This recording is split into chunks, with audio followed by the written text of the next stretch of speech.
ಮಾಡ್ತೀನಿ ಮಾತಾಜಿ, ಒಂದ್ ನಿಮಿಷ. Okay, Hare Krishna. Thank you mataji. Hare Krishna. Hare Krishna. Thank you mataji. Srila Prabhupada ಕಿ ಜೈ. ಹರೇ ಕೃಷ್ಣ. ಶ್ರೀಲ ಪ್ರಭುಪಾದ ಕಿ ಜೈ.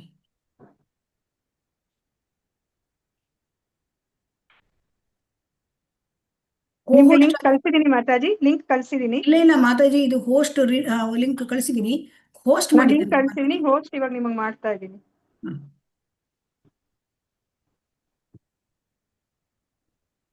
Hare Krishna Mataji. Hare Krishna. Hare Krishna. Hare Krishna. All the best to all the devotees. Thank you. Hare Krishna. Hare Krishna. Thank you, Mataji. Thank you so much, Mataji.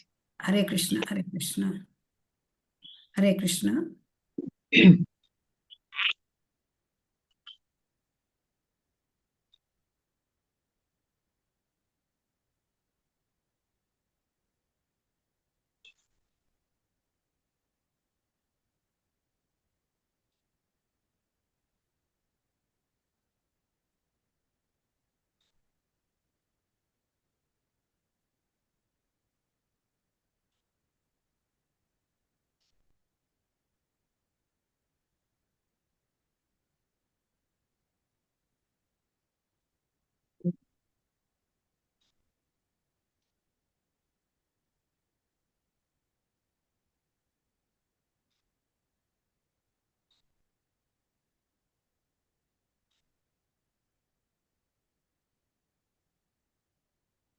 Screen ಕಾಣ್ತಾ ಇದೆಯಾ? ಹರೇ ಕೃಷ್ಣ.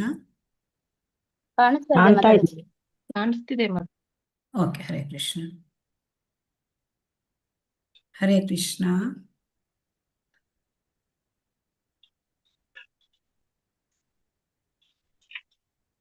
ಹರೇ ಕೃಷ್ಣ ಎಲ್ಲ ಭಕ್ತರಿಗೂ ಹರೇ ಕೃಷ್ಣ. ಜಯ ರಾಧ ಮಾಧವ ಜಯ ಕುಂಜ ವಿಹಾರಿ ಜಯ ಗೋಪೀ ಜನ ವಲ್ಲಭ ಜಯ ಗಿರಿವರಧಾರಿ. ಜಯ ರಾಧ ಮಾಧವ ಜಯ ಕುಂಜ ವಿಹಾರಿ ಜಯ ಗೋಪೀ ಜನ ವಲ್ಲಭ ಜಯ ಗಿರಿವರಧಾರಿ. ಯಶೋದನಂದನ ವ್ರಜ ಜನರಂಜನ ಯಶೋದನಂದನ ವ್ರಜ ಜನರಂಜನ ಯಮುನಾ ತೀರವನಚಾರಿ. ಯಶೋದನಂದನ ವ್ರಜ ಜನರಂಜನ ಯಮುನಾ ತೀರವನಚಾರಿ. ಜಯ ರಾಧ ಮಾಧವ ಜಯ ಕುಂಜ ವಿಹಾರಿ ಜಯ ಗೋಪೀ ಜನ ವಲ್ಲಭ ಜಯ ಗಿರಿವರಧಾರಿ.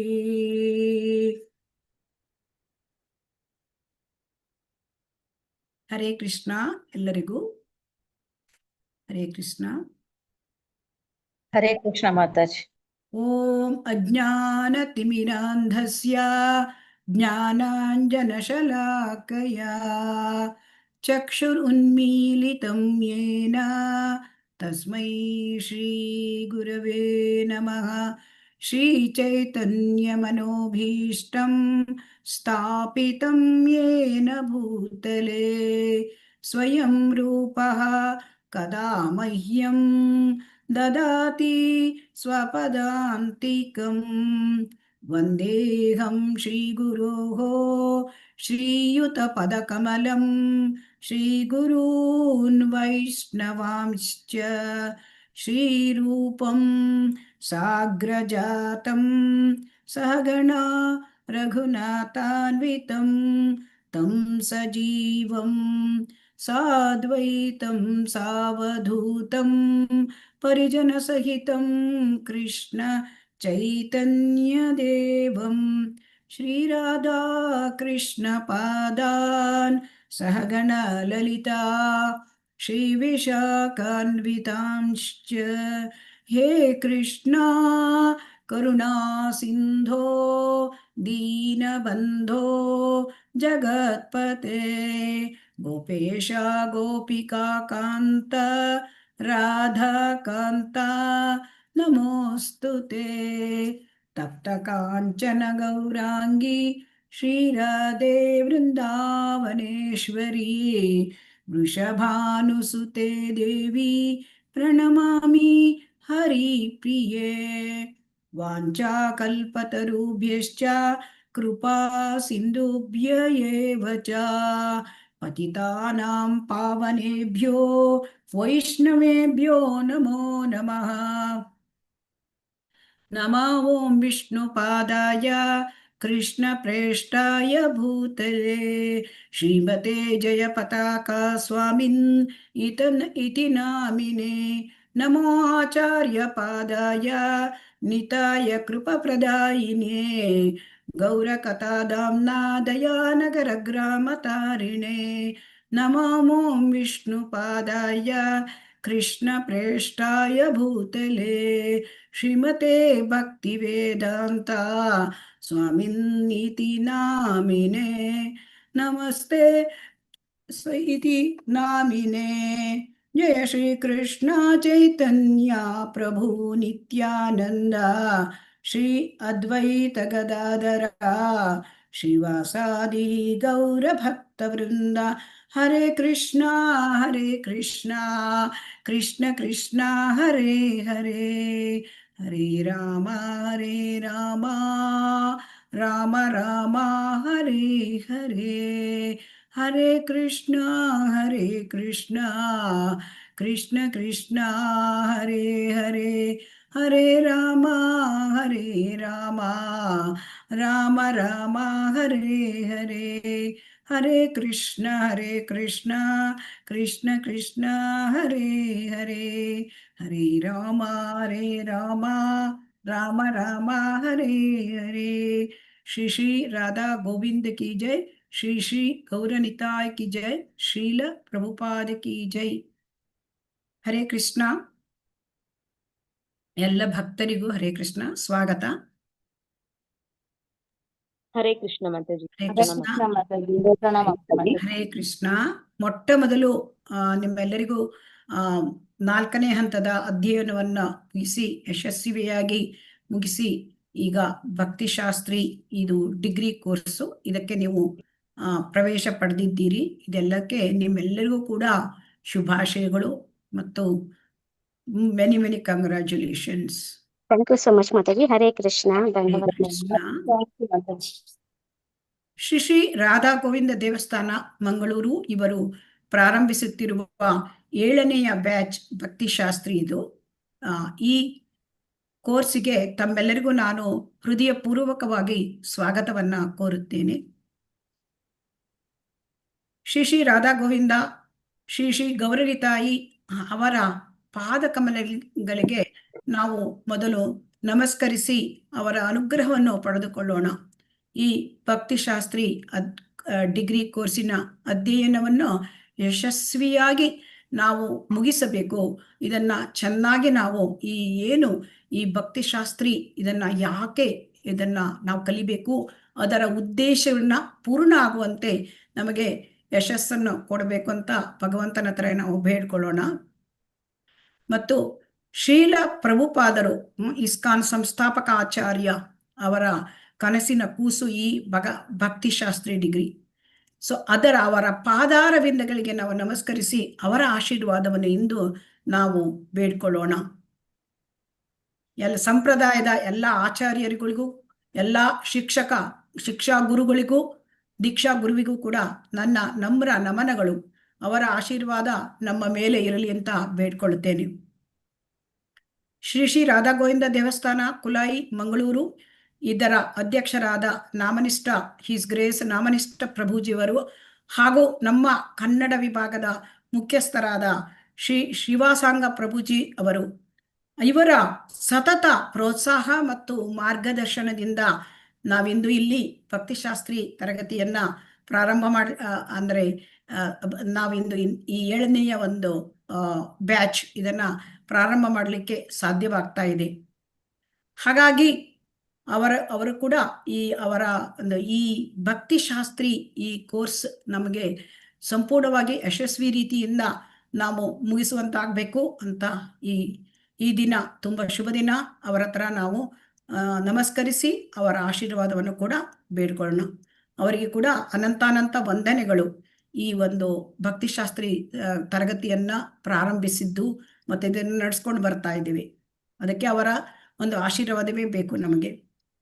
ಮತ್ತೆ ಈ 7ನೆಯ ಬ್ಯಾಚ್ ಈ ನಮ್ಮ ಕನ್ನಡ ಭಕ್ತಿ ಶಾಸ್ತ್ರಿ ಇದನ್ನ ಮಾಡಬೇಕು ಅಂತ ಬಹಳ ಸಮಯದಿಂದ, ಅಂದ್ರೆ ಇದರ ಹಿಂದೆ ಬ್ಯಾಕ್ ಸ್ಟೇಜ್ ಗ್ರೌಂಡ್ ವರ್ಕ್ ಅನ್ನ ಮಾಡ್ತಾ ಇದ್ದಾರೆ ನಮ್ಮ ಕನ್ನಡ ವಿಭಾಗದ ಜ್ಯೋತಿಲಕ್ಷ್ಮಿ ಮಾತಾಜಿ ಹಾಗೂ ನಾಗವೇಣಿ ಮಾತಾಜಿ ಅವರುಗಳು ತುಂಬಾ ಅಂದರೆ ಎಲ್ಲ ಗ್ರೌಂಡ್ ವರ್ಕ್ ಮಾಡಿ ತುಂಬಾ ಶ್ರಮ ವಹಿಸಿ ನಮಗೆ ಕೋರ್ಸ್ ಮಾಡಲಿಕ್ಕೆ ಎಲ್ಲ ಅನುಕೂಲತೆಗಳನ್ನು ಕೂಡ ಮಾಡಿಕೊಟ್ಟಿದ್ದಾರೆ. ಸೊ ಹಾಗಾಗಿ ಅವರಿಗೆ ನನ್ನ ಒಂದು ವೈಯಕ್ತಿಕವಾದ ನಮನಗಳು. ಮತ್ತೆ ನನಗೆ ಈ ಕೋರ್ಸಿನ ಈ ಒಂದು ಪ್ರಥಮ ಮಾಡ್ಯೂಲ್ ಇದರದ ಫೆಸಿಲಿಟೇಟರ್ ಅಂತ ನನಗೆ ಇಲ್ಲಿ ಒಂದು ಸೇವೆ ಮಾಡಲಿಕ್ಕೆ ಕೊಟ್ಟಿದ್ದಾರೆ. ನನಗೆ ಇಂತಹ ಈ ಫೆಸಿಲಿಟೇಟ್ ಮಾಡೋದು ಅಥವಾ ಟೀಚಿಂಗ್ ಮಾಡೋದು ಇದರಲ್ಲಿ ಯಾವ ಅರ್ಹತೆಯನ್ನು ಕೂಡ ನಾನು ಗಳಿಸಿಲ್ಲ, ಅರ್ಹತೆ ಕೂಡ ನನ್ನ ಹತ್ರ ಇಲ್ಲ. ಆದರೂ ಈ ಸೇವೆಯನ್ನ ನನಗೆ ನಾಮನಿಷ್ಠ ಪ್ರಭುಜಿ, ಶ್ರೀವಾಸಂಗ ಪ್ರಭುಜಿ, ನಮ್ಮ ಜ್ಯೋತಿಲಕ್ಷ್ಮಿ ಮಾತಾಜಿ, ನಾಗವೇಣಿ ಮಾತಾಜಿ, ಸೊ ಇವರೆಲ್ಲರೂ ಕೂಡ ನನಗೆ ಇದೊಂದು ಸೇವೆಯ ಅವಕಾಶವನ್ನು ನನಗೆ ಕೊಟ್ಟಿದ್ದಾರೆ. ಸೊ ಆದ್ದರಿಂದ ನಾನು ಅವರಿಗೆ ಋಣಿ ಮತ್ತು ನನ್ನ ವಂದನೆಗಳು ಈ ಮೂಲಕ ಅರ್ಪಿಸುತ್ತೇನೆ. ನಾನು ಈ ಕೋರ್ಸನ್ನ ನನ್ನ ಒಂದು ಪ್ಯೂರಿಫಿಕೇಶನ್ ಪರಿಶುದ್ಧತೆಗಾಗಿ ನಾನು ಈ ಸೇವೆಯನ್ನು ಮಾಡ್ತಾ ಇದ್ದೇನೆ. ಹಾಗಂತ ನಿಮ್ಮೆಲ್ಲರಿಗೂ ಕೂಡ ಈ ಒಂದು ಭಕ್ತಿಶಾಸ್ತ್ರಿ ಈ ಒಂದು ಮಾರ್ಗದರ್ಶನದಲ್ಲಿ ನನಗೆ ಕೊಟ್ಟಿರತಕ್ಕಂಥ ಸೇವೆಯನ್ನ ನಾನು ಮಾಡ್ತಾ ನಿಮಗೆ ಮಾರ್ಗದರ್ಶನ ನೀಡುವಂತಾಗಲಿ, ಚೆನ್ನಾಗಿ ನಿಮಗೆ ಮಾರ್ಗದರ್ಶನ ನನ್ನಿಂದ ಸಿಗುವಂತಾಗಲಿ ಅಂತ ನಾನು ಶ್ರೀ ರಾಧಾ ಗೋವಿಂದರಲ್ಲಿ ಬೇಡ್ಕೊಳ್ತೇನೆ. ಹರೇ ಕೃಷ್ಣ. ಹಾಗೂ ನಿಮ್ಮೆಲ್ಲರಿಗೂ ಕೂಡ ಶುಭವನ್ನು ಈ ಕೋರ್ಸ್ನಲ್ಲಿ ನಾನು ಒಳ್ಳೆಯದಾಗಲಿ. ನಿಮಗೆ ಇದರಲ್ಲಿ ಭಕ್ತಿ ಈ ಶಾಸ್ತ್ರಿ ಅಂತಂದರೆ ಈ ಭಕ್ತಿ ಗ್ರಂಥಗಳ ಆಳವಾದ ಅಧ್ಯಯನ ಮತ್ತು ಅದನ್ನು ನಮ್ಮ ಜೀವನದಲ್ಲಿ ಅಳವಡಿಸ್ಕೊಳ್ಳೋದು ಮತ್ತು ಅದನ್ನು ಪ್ರಚಾರ ಮಾಡುವುದು, ಈ ಒಂದು ಉದ್ದೇಶವನ್ನು ನಾವು ನೆರವೇರಿಸುವಂತಾಗಲಿ ಅಂತ ನಾನು ಬೇಡ್ಕೊಳ್ತೇನೆ. ಇದು ಭಕ್ತಿ ಶಾಸ್ತ್ರಿ ಹೇಳೋದು ಇದು ಡಿಗ್ರಿ ಕೋರ್ಸು. ಇದು ನಿಮಗೆಲ್ಲ ಗೊತ್ತಿರಬಹುದು. ನಾವು ಎಷ್ಟೋ ಡಿಗ್ರಿಗಳನ್ನ ಭೌತಿಕದಲ್ಲಿ ಮಾಡ್ತೇವೆ ಅಲ್ವಾ? ಹರೇ ಕೃಷ್ಣ. ಭೌತಿಕದಲ್ಲಿ ನಾವು ಎಷ್ಟೋ ಡಿಗ್ರಿ ಮಾಡ್ತೇವೆ. ಆದರೆ ಆ ಎಲ್ಲ ಡಿಗ್ರಿಗಳು ಕಿಂತ ಇದು ನಿಜವಾದ ಒಂದು ಡಿಗ್ರಿ. ಸೊ ಯಾಕೆ ಅಂತಂದ್ರೆ ಇದು ನಮ್ಮ ದೇಹಕ್ಕೆ ಸಂಬಂಧಪಟ್ಟಿದ್ದಲ್ಲ. ಇದು ನಾವು ನಮ್ಮ ಆತ್ಮ ಭಗವಂತನ ಜೊತೆ ಅದು ಸಂಬಂಧ ಇದೆ. ಆ ಸಂಬಂಧವನ್ನು ಅರ್ಥ ಮಾಡಿಕೊಂಡು ನಮ್ಮ ಕರ್ತವ್ಯ ಏನು ಇದನ್ನು ತಿಳಿಸಿಕೊಡ್ತಕ್ಕಂತಹದ್ದು. ಸೊ ಆದ್ದರಿಂದ ಇದು ತುಂಬಾ ಮುಖ್ಯವಾದದ್ದು ಈ ಕೋರ್ಸ್. ಇದನ್ನ ಯಾವುದು ಅಂದ್ರೆ ಇದು institute of higher education Mayapur. So ನಮ್ಮ ಇಸ್ಕಾನ್ ಸಂಸ್ಥೆ ಹೆಡ್ ಕ್ವಾರ್ಟರ್ಸ್ ಮಾಯಾಪುರ ಅವರ ಒಂದು ಎಲ್ಲ ಗೈಡ್ ಮತ್ತು ಅವರದ ಮುಖಾಂತರನೇ ಈ ಕೋರ್ಸನ್ನು ನಾವು ಪ್ರಾರಂಭ ಮಾಡ್ತಾ ಇದ್ದೇವೆ. ಮತ್ತು ಅದರ ಆ ಕೋರ್ಸ್ನಲ್ಲಿ ಅವರು ಏನು ಗೈಡೆನ್ಸ್ ಕೊಟ್ಟಿದ್ದಾರೆ ಹ್ಯಾಂಡ್ ಬುಕ್ಕು, ಅದರ ಪ್ರಕಾರವನ್ನೇ ಈ ಪ್ರಕಾರವಾಗಿ ಇದನ್ನ ನಡೆಸಿಕೊಂಡು ಹೋಗಲಾಗುತ್ತೆ. ಮತ್ತೆ ಸೊ ಹಾಗಾಗಿ ಈ ಭಕ್ತಿಶಾಸ್ತ್ರಿ ಕೋರ್ಸ್ ಇದು ಶ್ರೀಲ ಪ್ರಭುಪಾದರಿಗೆ ಡೆಡಿಕೇಶನ್ನು. ಅವರಿಗೆ ಇದು ಈ ಡೆಡಿಕೇಶನ್ನು ಅಂದರೆ ಯಾಕೆ ಅಂತಂದ್ರೆ ನೋಡಿ, ನಾವು ಪ್ರತಿನಿತ್ಯ ಪ್ರಾರ್ಥನೆ ಮಾಡ್ತೇವೆ ಗುರುವಿಗೆ ಅಲ್ವಾ. ಓಂ ಅಜ್ಞಾನ ತಿಮಿರಾಂಧಸ್ಯ ಜ್ಞಾನಾಂಜನ ಶಲಾಕಯ ಚಕ್ಷುರುನ್ಮೀಲಿತಂ ಯೇನ ತಸ್ಮೈ ಶ್ರೀ ಗುರವೇ ನಮಃ.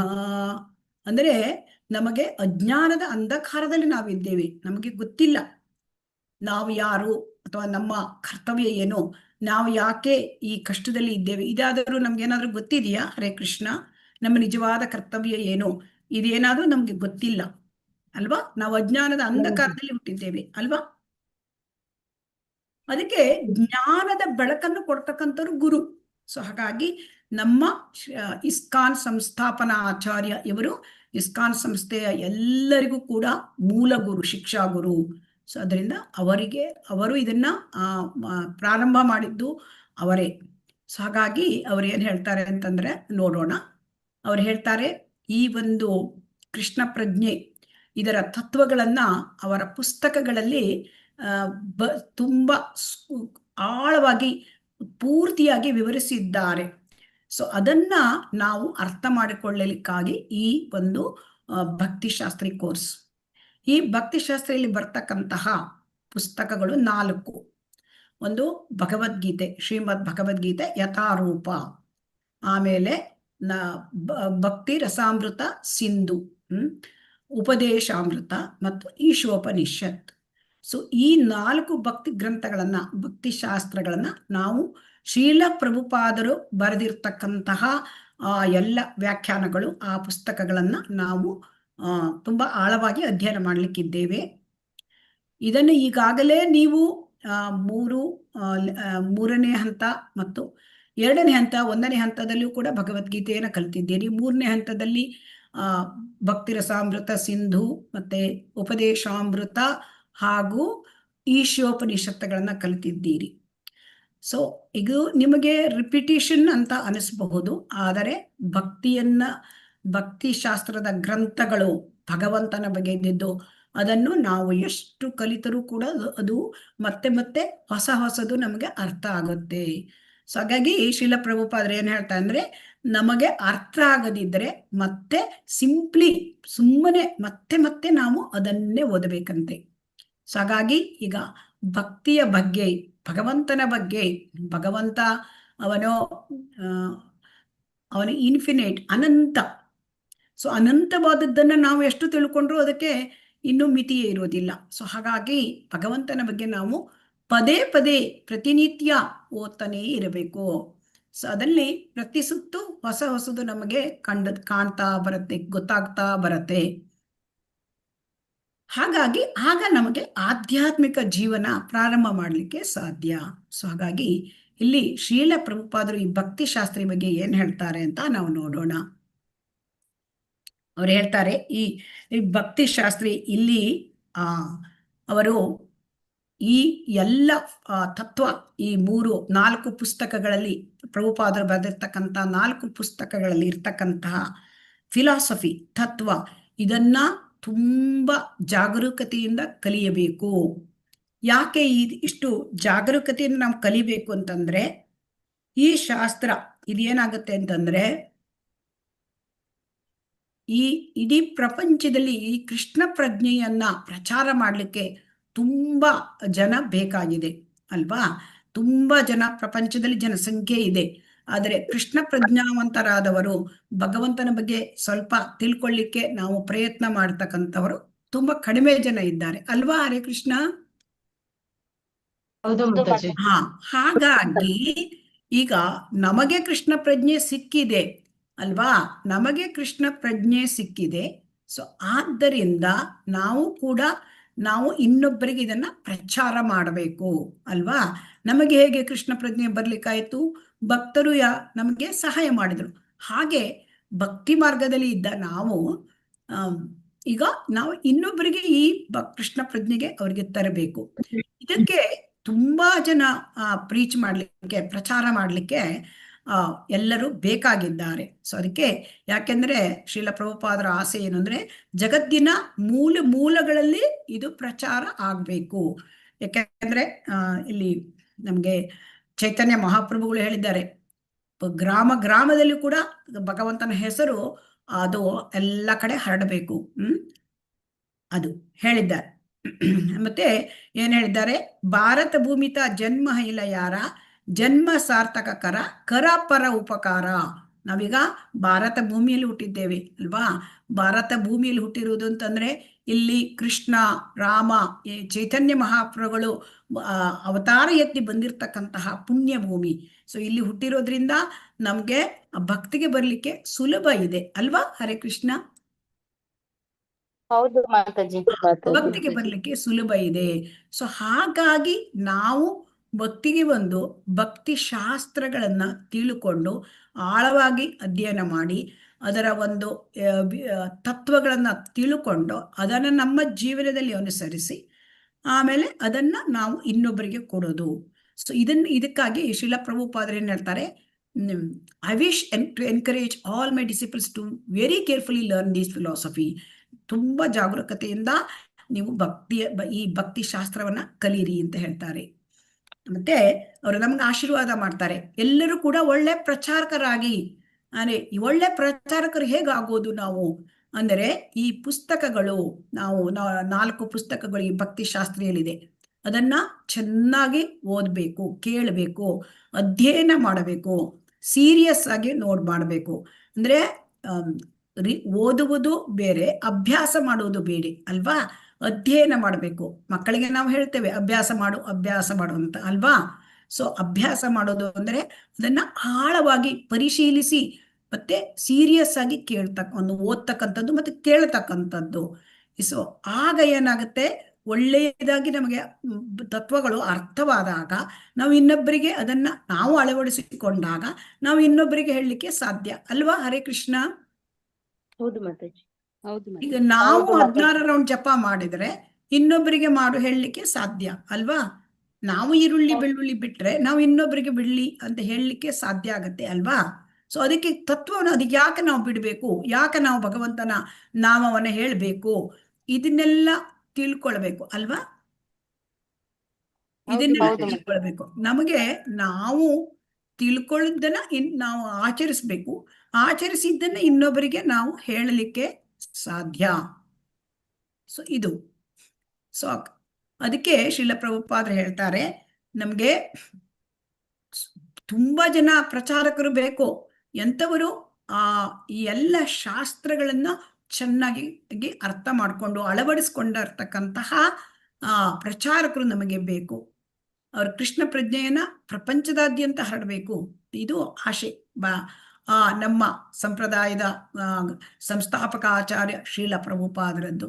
ಶ್ರೀಲ ಪ್ರಭುಪಾದರಿಗೆ ಒಮ್ಮೆ ಹೇಳಿದ್ರಂತೆ, ಒಬ್ಬ ಪ್ರೆಸ್ ಕಾನ್ಫರೆನ್ಸ್ ಅಲ್ಲಿ ಹೇಳಿದ್ರಂತೆ, ನೀವು ಇದ್ದೀರಿ, ನಿಮ್ಮ ಈ ಒಂದು ಚಳುವಳಿ ಇಸ್ಕಾನ್ ಚಳುವಳಿ ನಿಮ್ಮ ಕಾಲಾನಂತರ ಏನಾಗುತ್ತೆ ಅಂತ. ಅದಕ್ಕೆ ಶ್ರೀಲ ಪ್ರಭುಪಾದರು ಹೇಳ್ತಾರೆ, ನಾನು ಯಾವತ್ತೂ ಸಾಯುವುದಿಲ್ಲ, ನಾನು ಯಾವತ್ತೂ ನನ್ನ ಪುಸ್ತಕಗಳಲ್ಲಿ ಜೀವಂತ ಇದ್ದೇನೆ ಅಂತ ಹೇಳ್ತಾರೆ ಅಲ್ವಾ. ಸೊ ಹಾಗಾಗಿ ಶ್ರೀಲ ಪ್ರಭುಪಾದರು ಅವರು ನಮ್ಮ ಒಂದು ಅವರ ಪುಸ್ತಕಗಳಲ್ಲಿ ಜೀವಂತ ಇದ್ದಾರೆ. ಸೊ ಹಾಗಾಗಿ ಅವರ ಪುಸ್ತಕಗಳನ್ನು ನಾವು ಪ್ರತಿನಿತ್ಯ ಕೇಳೋದು, ಓದೋದು, ಇದು ಮಾಡೋದ್ರಿಂದ, ಅಧ್ಯಯನ ಮಾಡೋದು ಅವರ ಜೊತೆ ಸಹವಾಸ ಆಗತ್ತೆ. ಮತ್ತೆ ಅದು ಅವರ ವಾಣಿ ಸೇವೆ ಆಗತ್ತೆ, ನಮ್ಮ ಆಚಾರ್ಯರ ಸೇವೆ ಮಾಡಿದಾಗತ್ತೆ, ನಮಗೆ ಅವರ ಅನುಗ್ರಹ ಸಿಕ್ಕತ್ತೆ. ಸೊ ಹಾಗಾಗಿ ನಮಗೆ ಭಕ್ತಿಯಲ್ಲಿ ಮುಂದುವರಿಲಿಕ್ಕೆ ಸಾಧ್ಯ ಆಗತ್ತೆ. ಇಲ್ಲಿ ಏನ್ ಹೇಳ್ತಾರೆ, ಎಲ್ಲರೂ ಕೂಡ ಅಂದ್ರೆ ಭಕ್ತಿ ಮಾರ್ಗದಲ್ಲಿ ಬಂದಾಗ ಅವರೆಲ್ಲರೂ ಕೂಡ ನಾವು ಈ ಶಾಸ್ತ್ರದ ಡಿಗ್ರಿಗಳನ್ನು ಪಡಿಬೇಕು ಅಲ್ವಾ. ಏನೇನೋ ಡಿಗ್ರಿ ಮಾಡ್ತೇವೆ, ಆದ್ರೆ ನಾವು ಏನು ನಮ್ಮ ಕರ್ತವ್ಯ ಏನೋ, ದೇವರು ಯಾರು, ಇದೆಲ್ಲ ತಿಳ್ಕೊಂಡು ನಮ್ಮ ಜೀವನವನ್ನ ನಾವು ಮಾಡ್ಬೇಕಾದ್ರೆ ನಮಗೆ ಭಕ್ತಿ ಡಿಗ್ರಿಗಳು ಬೇಕು, ಭಕ್ತಿಯ ಬಗ್ಗೆ ಎಲ್ಲ ತಿಳ್ಕೊಳ್ಬೇಕು.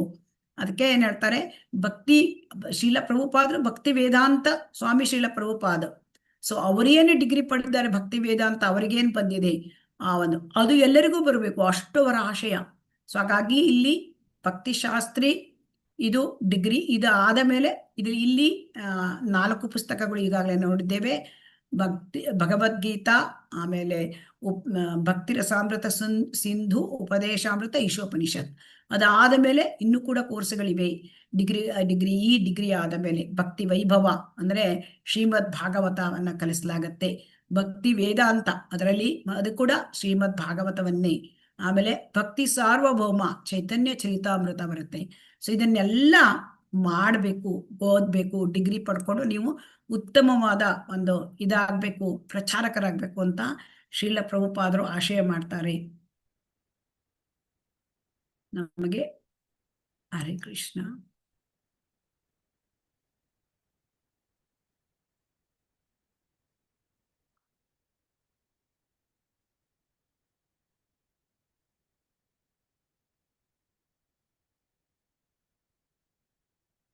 ಸ್ಕ್ರೀನ್ ಕಾಣ್ತಾ ಇದೆಯಾ? ಹರೇ ಕೃಷ್ಣ.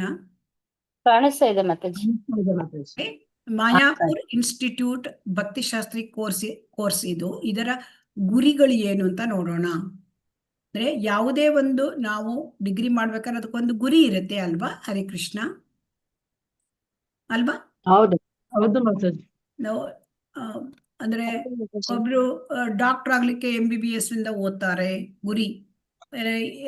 ಅಡ್ವೊಕೇಟ್ ಆಗ್ಬೇಕು LLB ಓದ್ತಾರೆ, ಗುರಿ ಅಲ್ವಾ? ಇಂಜಿನಿಯರ್ ಆಗೋರು ಇಂಜಿನಿಯರ್ ಡಿಗ್ರಿ ಓದ್ತಾರೆ, ಗುರಿ ಅವರಿಗೆ ಇಂಜಿನಿಯರ್ ಆಗ್ಬೇಕು. ಹಾಗೆ ನಮಗೆ ಕೂಡ ಈ ಭಕ್ತಿ ಶಾಸ್ತ್ರಿಗೆ ಗುರಿ ಇದೆ. ಏನಿದು? ಭಕ್ತಿ ಶಾಸ್ತ್ರಗಳ ಅತ್ಯಗತ್ಯ ಜ್ಞಾನವನ್ನು ನೆನಪಿಟ್ಟುಕೊಳ್ಳಲು ಪುನಃ ಸ್ಮರಿಸಲು ವಿದ್ಯಾರ್ಥಿಗಳಿಗೆ ಸಹಾಯ ಮಾಡೋದು. ಅಂದ್ರೆ ಈ ಭಕ್ತಿ ಶಾಸ್ತ್ರ 4 ಗ್ರಂಥಗಳಿದ್ದೇವೆ. ಇದನ್ನ ನೆನ್ಪಿಟ್ಕೋಬೇಕಲ್ವಾ? ಇದನ್ನ ಪುನಃ ಸ್ಮರಣೆ ಮಾಡ್ಬೇಕಲ್ವಾ? ಸೊ ಅದಕ್ಕೆ ನಮ್ಗೆ ವಿದ್ಯಾರ್ಥಿಗಳಿಗೆ ಫೆಸಿಲಿಟೇಟ್ ಮಾಡೋದು ಇದರ ಏಮು, ಅಂದ್ರೆ ಸಹಾಯ ಮಾಡೋದು. ಆಮೇಲೆ ಈ ಭಕ್ತಿ ಶಾಸ್ತ್ರಿ ಅಂದ್ರೆ ಇದು ಧರ್ಮ ಗ್ರಂಥಗಳು. ಇಲ್ಲಿ ಇದರ ಬಗ್ಗೆ ತಿಳುವಳಿಕೆಯನ್ನ ಮತ್ತೆ ಆಳಗೊಳಿಸುವುದು. ನಮ್ಗೆ ನಾವು ಈಗಾಗಲೇ ನಾವು ಒಂದು ಬೇಸಿಕ್ ನಾಲೆಜ್ ಪಡ್ಕೊಂಡಿದ್ದೇವೆ ಅಲ್ವಾ? ಜ್ಞಾನ ಅದರದ್ದು ಭಕ್ತಿಶಾಸ್ತ್ರ, ಭಗವದ್ಗೀತೆ, ಉಳಿದ 3 ಪುಸ್ತಕಗಳು ಅದನ್ನ ನಾವು ಕಲ್ತಿದ್ದೇವೆ. ಆದರೆ ಆಳವಾದ ತಿಳುವಳಿಕೆ, ಯಾಕೆಂತಂದ್ರೆ ಮೇಲೆ ತಿಳ್ಕೊಂಡ್ರೆ ನಮ್ಗೆ ಅರ್ಥ ಅಷ್ಟು ಆಗಿರೋದಿಲ್ಲ. ಅದನ್ನ ಆಳವಾಗಿ ತಿಳ್ಕೊಳ್ಳೋದು. ಮತ್ತೆ ಈ ಬೋಧನೆಗಳನ್ನ ಎಲ್ಲರೂ ವಿದ್ಯಾರ್ಥಿಗಳು ಎಲ್ಲರೂ ಕೂಡ ಇದನ್ನ ತಮ್ಮ ವೈಯಕ್ತಿಕ ಜೀವನದಲ್ಲಿ ಅಳವಡಿಸ್ಕೊಳ್ಬೇಕು. ಈಗ ನಾವೇನೋ ಈ ಭಕ್ತಿ ಶಾಸ್ತ್ರದಲ್ಲಿ ಅಂದರೆ ಭಗವದ್ಗೀತೆಯಲ್ಲಿ, ಭಕ್ತಿ ರಸಾಮೃತ ಸಿಂಧುವಿನಲ್ಲಿ, ಉಪದೇಶಾಮೃತದಲ್ಲಿ, ಈಶೋಪನಿಷತ್ತಿನಲ್ಲಿ ನಾವು ಏನು ಕಲಿತೇವೆ ಅದನ್ನ ನಾವೇನ್ ಮಾಡ್ಬೇಕು? ಹರೇ ಕೃಷ್ಣ, ನಮ್ಮ ಜೀವನದಲ್ಲಿ ಅಳವಡಿಸ್ಕೊಳ್ಬೇಕು. ಆ ತತ್ವಗಳನ್ನ ನಮ್ಮ ಜೀವನದಲ್ಲಿ ಅಳವಡಿಸ್ಬೇಕು. ಆಮೇಲೆ ಇದೊಂದೇ ಅಲ್ಲ, ನಾವೀಗ ಕಲಿತ್ವಿ, ಆಳವಾದ ಅಧ್ಯಯನ ಮಾಡಿದ್ವಿ, ನಮ್ಮ ಜೀವನದಲ್ಲಿ ಅಳವಡಿಸ್ಕೊಂಡ್ವಿ. ಮುಂದೆ ಪರಿಣಾಮಕಾರಿಯಾಗಿ ಪ್ರಚಾರ ಮಾಡುವುದು. ಅದಕ್ಕೆ ಇಲ್ಲಿ ಬಂದಿರ್ತಕ್ಕಂಥ ಈ ಕೋರ್ಸನ್ನು ಮಾಡುವಾಗ ವಿದ್ಯಾರ್ಥಿಗಳಿಗೆ ಅವರಿಗೆ ಆ ಕೃಷ್ಣ ಪ್ರಜ್ಞೆನ ಇನ್ನೊಬ್ಬರಿಗೆ ಪರಿಣಾಮಕಾರಿ, ಅವರಿಗೆ ಎಫೆಕ್ಟಿವ್ ಪ್ರೀಚಿಂಗ್ ಅದನ್ನ ಸಾಮರ್ಥ್ಯ ಮತ್ತು ಬಯಕೆ ಹೆಚ್ಚಿದ್ದು. ನಾನು ಪ್ರೀಚಿಂಗ್ ಮಾಡಬೇಕು, ನಾನು ಇನ್ನೊಬ್ಬರಿಗೆ ಪ್ರೀಚಿಂಗ್ ಮಾಡಬೇಕು, ಈ ಬಯಕೆಯನ್ನು ಹೆಚ್ಚಿಸಬೇಕು, ಅವರ ಸಾಮರ್ಥ್ಯವನ್ನು ಹೆಚ್ಚಿಸಬೇಕು, ಇದು ಉದ್ದೇಶ. ಹಾಗಾಗಿ ಮತ್ತೆ ಈ ಭಕ್ತಿ ಶಾಸ್ತ್ರಿ ಗ್ರಂಥಗಳನ್ನ ನಾವು ಶಾಸ್ತ್ರ ಗ್ರಂಥಗಳನ್ನ ಓದುವಾಗ, ಕೇಳುವಾಗ ನಮಗೆ ಶ್ರೀಲ ಪ್ರಭುಪಾದರ ಧ್ಯೇಯೋದ್ದೇಶ, ಅವರ ಮನೋಭಾವ ಏನು, ಅವರು ಯಾಕೆ ಈ ಸಂಸ್ಥೆಯನ್ನು ಹುಟ್ಟು ಹಾಕಿದ್ರು, ಯಾಕೆ ಇಷ್ಟೊಂದು ಪುಸ್ತಕಗಳನ್ನ ಭಗವಂತನ ಬಗ್ಗೆ ಬರೆದಿದ್ದಾರೆ, ಅದನ್ನ ಅವರ ಮನೋಭಾವ ಏನೋ, ಅವರ ಉದ್ದೇಶ ಏನೋ, ಇದನ್ನೆಲ್ಲ ವಿದ್ಯಾರ್ಥಿಗಳಿಗೆ ಅರ್ಥ ಮಾಡಿಸುವುದು, ಅವರನ್ನ ಪ್ರಶಂಸನೆ ಮಾಡುವುದು, ಇದು ಕೂಡ ಈ ಒಂದು ಉದ್ದೇಶ, ಈ ಭಕ್ತಿಶಾಸ್ತ್ರಿಯ ಉದ್ದೇಶ. ವೈಷ್ಣವ ಸಮಗ್ರತೆ ಮತ್ತು ಸಮಯ, ವ್ಯಕ್ತಿ ಹಾಗೂ ಉದ್ದೇಶದ ಸೂಕ್ತ ಪರಿಗಣನೆಯೊಂದಿಗೆ ಭಕ್ತಿಶಾಸ್ತ್ರಗಳ ತತ್ವಗಳನ್ನು ಅನ್ವಯಿಸಲು ವಿದ್ಯಾರ್ಥಿಗಳಿಗೆ ಸಹಾಯ ಮಾಡೋದು. ಅಂದ್ರೆ ಬೇರೆ ಇದು ಭಕ್ತಿಶಾಸ್ತ್ರಿ ಹೇಳೋದು ಈ ಒಂದು ದೇಶ ಅಥವಾ ಒಂದು ರಾಜ್ಯ ಇದಕ್ಕೆ ಸಂಬಂಧಪಟ್ಟಿದ್ದಲ್ಲ, ಅದು ಎಲ್ಲರಿಗೂ ಕೂಡ. ಸೊ ಹಾಗಾಗಿ ಬೇರೆ ದೇಶಗಳಲ್ಲಿ, ಬೇರೆ ರಾಜ್ಯಗಳಲ್ಲಿ ಬೇರೆ ರೀತಿಯ ಒಂದು ಎಲ್ಲ ವ್ಯತ್ಯಾಸ ಇರುತ್ತೆ. ಆದರೆ ತತ್ವ ಒಂದೇ. ತತ್ವವನ್ನ ಹೇಗೆ ಆಯಾಯ ಒಂದು ಪರಿಸರಕ್ಕೆ, ಆಯಾಯ ಕಾಲಕ್ಕೆ ತಕ್ಕಂತೆ ಹೇಗೆ ನಾವು ಅದನ್ನ ಅನುಸರಿಸಬೇಕು, ಅದನ್ನ ನಮ್ಮನ್ನು ಅಳವಡಿಸ್ಕೊಳ್ಬೇಕು, ಇದನ್ನ ನಾವು ವಿದ್ಯಾರ್ಥಿಗಳಲ್ಲಿ ಮೂಡಿಸೋದು. ಮತ್ತೆ ಗೌಡೀಯ ವೈಷ್ಣವ ಸಂಸ್ಕೃತಿ, ಶಿಷ್ಟಾಚಾರ, ಇದನ್ನ ವೈಷ್ಣವರ ಸಂಘ, ಇದನ್ನ ನಾವು ಹೇಗೆ ತಿಳ್ಕೊಳ್ಬೇಕು, ಇದು ನಾವು ಇರ್ತಕ್ಕಂಥದ್ದು. ಈ ಸಂಪ್ರದಾಯದ ಹೆಸರು ಬ್ರಹ್ಮ ಮಾಧ್ವ ಗೌಡೀಯ ಸಂಪ್ರದಾಯ, ಈ ಇಸ್ಕಾನ್ ಸಂಸ್ಥೆ. ಸೊ ಈ ಸಂಪ್ರದಾಯದಲ್ಲಿ ಏನೇನು ಶಿಷ್ಟಾಚಾರ ಇದೆ, ಇಲ್ಲಿ ವೈಷ್ಣವರ ಸಂಘ ಇದೆ, ಅವ್ರ ಜೊತೆ ನಾವು ಹೇಗೆ ನಮ್ಮ ಒಂದು ಎಲ್ಲ ಅದನ್ನ ಗುಣಗಳನ್ನ ಹೇಗೆ ನಾವು ಬೆಳೆಸ್ಕೊಳ್ಳೋದು, ಯಾವ ರೀತಿ ನಡವಳಿಕೆ ನಡೆಸ್ಕೋಬೇಕು, ಇದನ್ನೆಲ್ಲವನ್ನು ಕೂಡ ನಾವು ಇಲ್ಲಿ ಕಲಿಯೋದು. ಮತ್ತೆ ಇಲ್ಲಿ ಇರ್ತಕ್ಕಂಥದ್ದು ಅಂತಂದ್ರೆ 3 ಮುಖ್ಯವಾದದ್ದು: ಜ್ಞಾನ, ಕೌಶಲಗಳು ಮತ್ತು ಮೌಲ್ಯಗಳು. ಜ್ಞಾನ ಅಂದ್ರೆ ಈ ಒಂದು ಎಲ್ಲ ನಮ್ಮ ಭಕ್ತಿ ಶಾಸ್ತ್ರ ಗ್ರಂಥಗಳ ಬಗ್ಗೆ ತಿಳುವಳಿಕೆ, ಮತ್ತೆ ಅದನ್ನ ತಿಳುವಳಿಕೆ ಮಾಡಿಕೊಂಡು ಅದನ್ನ ನೆನಪು ಮಾಡ್ಕೊಳ್ಳೋದು, ಮತ್ತೆ ಅದನ್ನ ಮತ್ತೆ ಮತ್ತೆ ಸ್ಮರಣೆ ಮಾಡೋದು, ಮತ್ತೆ ಸ್ಕಿಲ್ಸ್ ಅಂದ್ರೆ ಕೌಶಲ್ಯಗಳು. ಅಂದ್ರೆ ಹೇಗೆ ಅಂತಂದ್ರೆ ಇದನ್ನ ನಮ್ಮ ಜೀವನದಲ್ಲಿ ಹೇಗೆ ಅಳವಡಿಸ್ಕೊಳ್ಳೋದಕ್ಕಂತ ಸ್ಕಿಲ್ಸ್ ಏನೋ ನಾವು ಡೆವಲಪ್ ಮಾಡ್ಕೋಬೇಕು. ಆಮೇಲೆ ನಾವು ಪ್ರಚಾರ ಮಾಡ್ಲಿಕ್ಕೆ ಯಾವ ರೀತಿ ನಮ್ಮ ಕೌಶಲ್ಯತೆಯನ್ನು ಬೆಳೆಸ್ಕೊಳ್ಳೋದು, ಕುಶಲತೆಗಳು ಎಲ್ಲ. ಆಮೇಲೆ ಇಲ್ಲಿ ಮೌಲ್ಯ ಅಂತಂದರೆ ನಾವು ಯಾವಾಗ ಈ ಕೋರ್ಸನ್ನ ಮುಗಿಸ್ತೇವೆ, ಯಾವಾಗ ಇದನ್ನ ನಾವು ಶಾಸ್ತ್ರ ಗ್ರಂಥಗಳನ್ನ ನಾವು ಜ್ಞಾನ ಪಡ್ಕೊಂಡ್ವಿ, ವೈಯಕ್ತಿಕವಾಗಿ ಅನ್ವಯ ಮಾಡ್ತಾ ಇದ್ದೇವೆ, ಪ್ರಚಾರ ಮಾಡ್ಲಿಕ್ಕೆ ಬಯಸ್ತೇವೆ, ಸಾಮರ್ಥ್ಯವನ್ನು ಕೂಡ ಪಡ್ಕೋಬೇಕು. ಇದೆಲ್ಲ ಆದ್ಮೇಲೆ ನಮ್ಮಲ್ಲಿಯೇ ಚೇಂಜಸ್ ಆಗ್ಬೇಕು.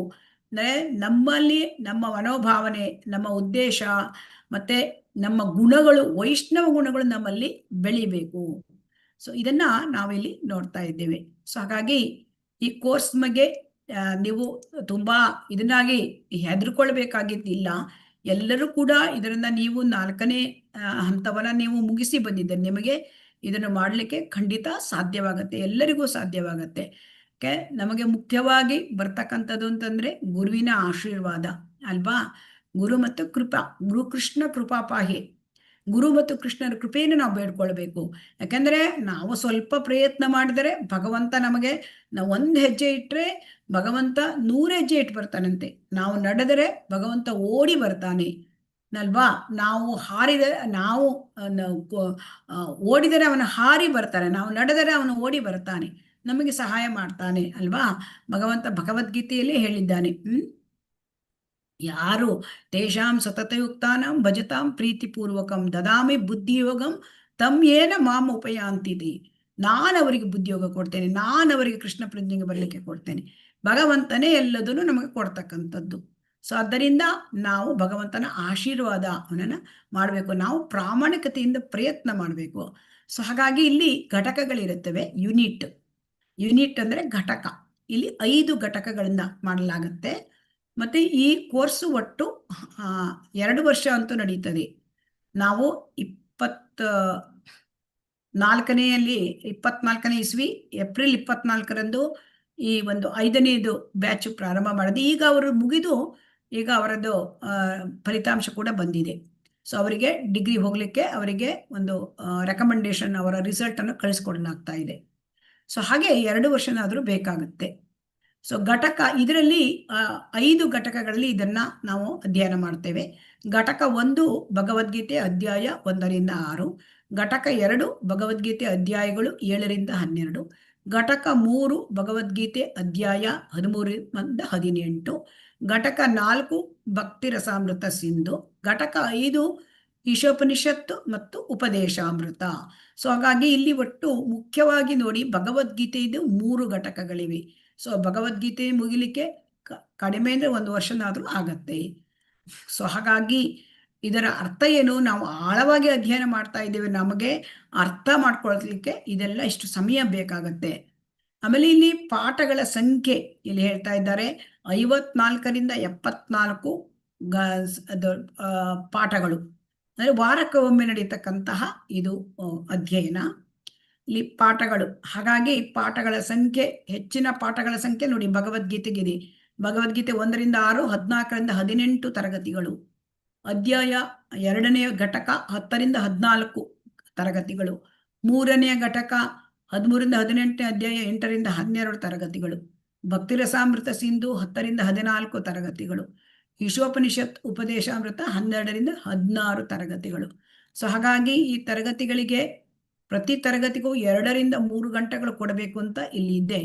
ಸೊ ಆದರೂ ಕೂಡ ಸಾಧಾರಣ 2 ಗಂಟೆಯ ಒಳಗೆ ನಮಗೆ 1:45, 2 ಗಂಟೆ, 1:15 ಹೀಗೆ ಹಾಗೆ ನಡೆಯುತ್ತಾ ಹೋಗುತ್ತೆ. ಅಂದಾಜು 2 ಗಂಟೆ ಮ್ಯಾಕ್ಸಿಮಮ್.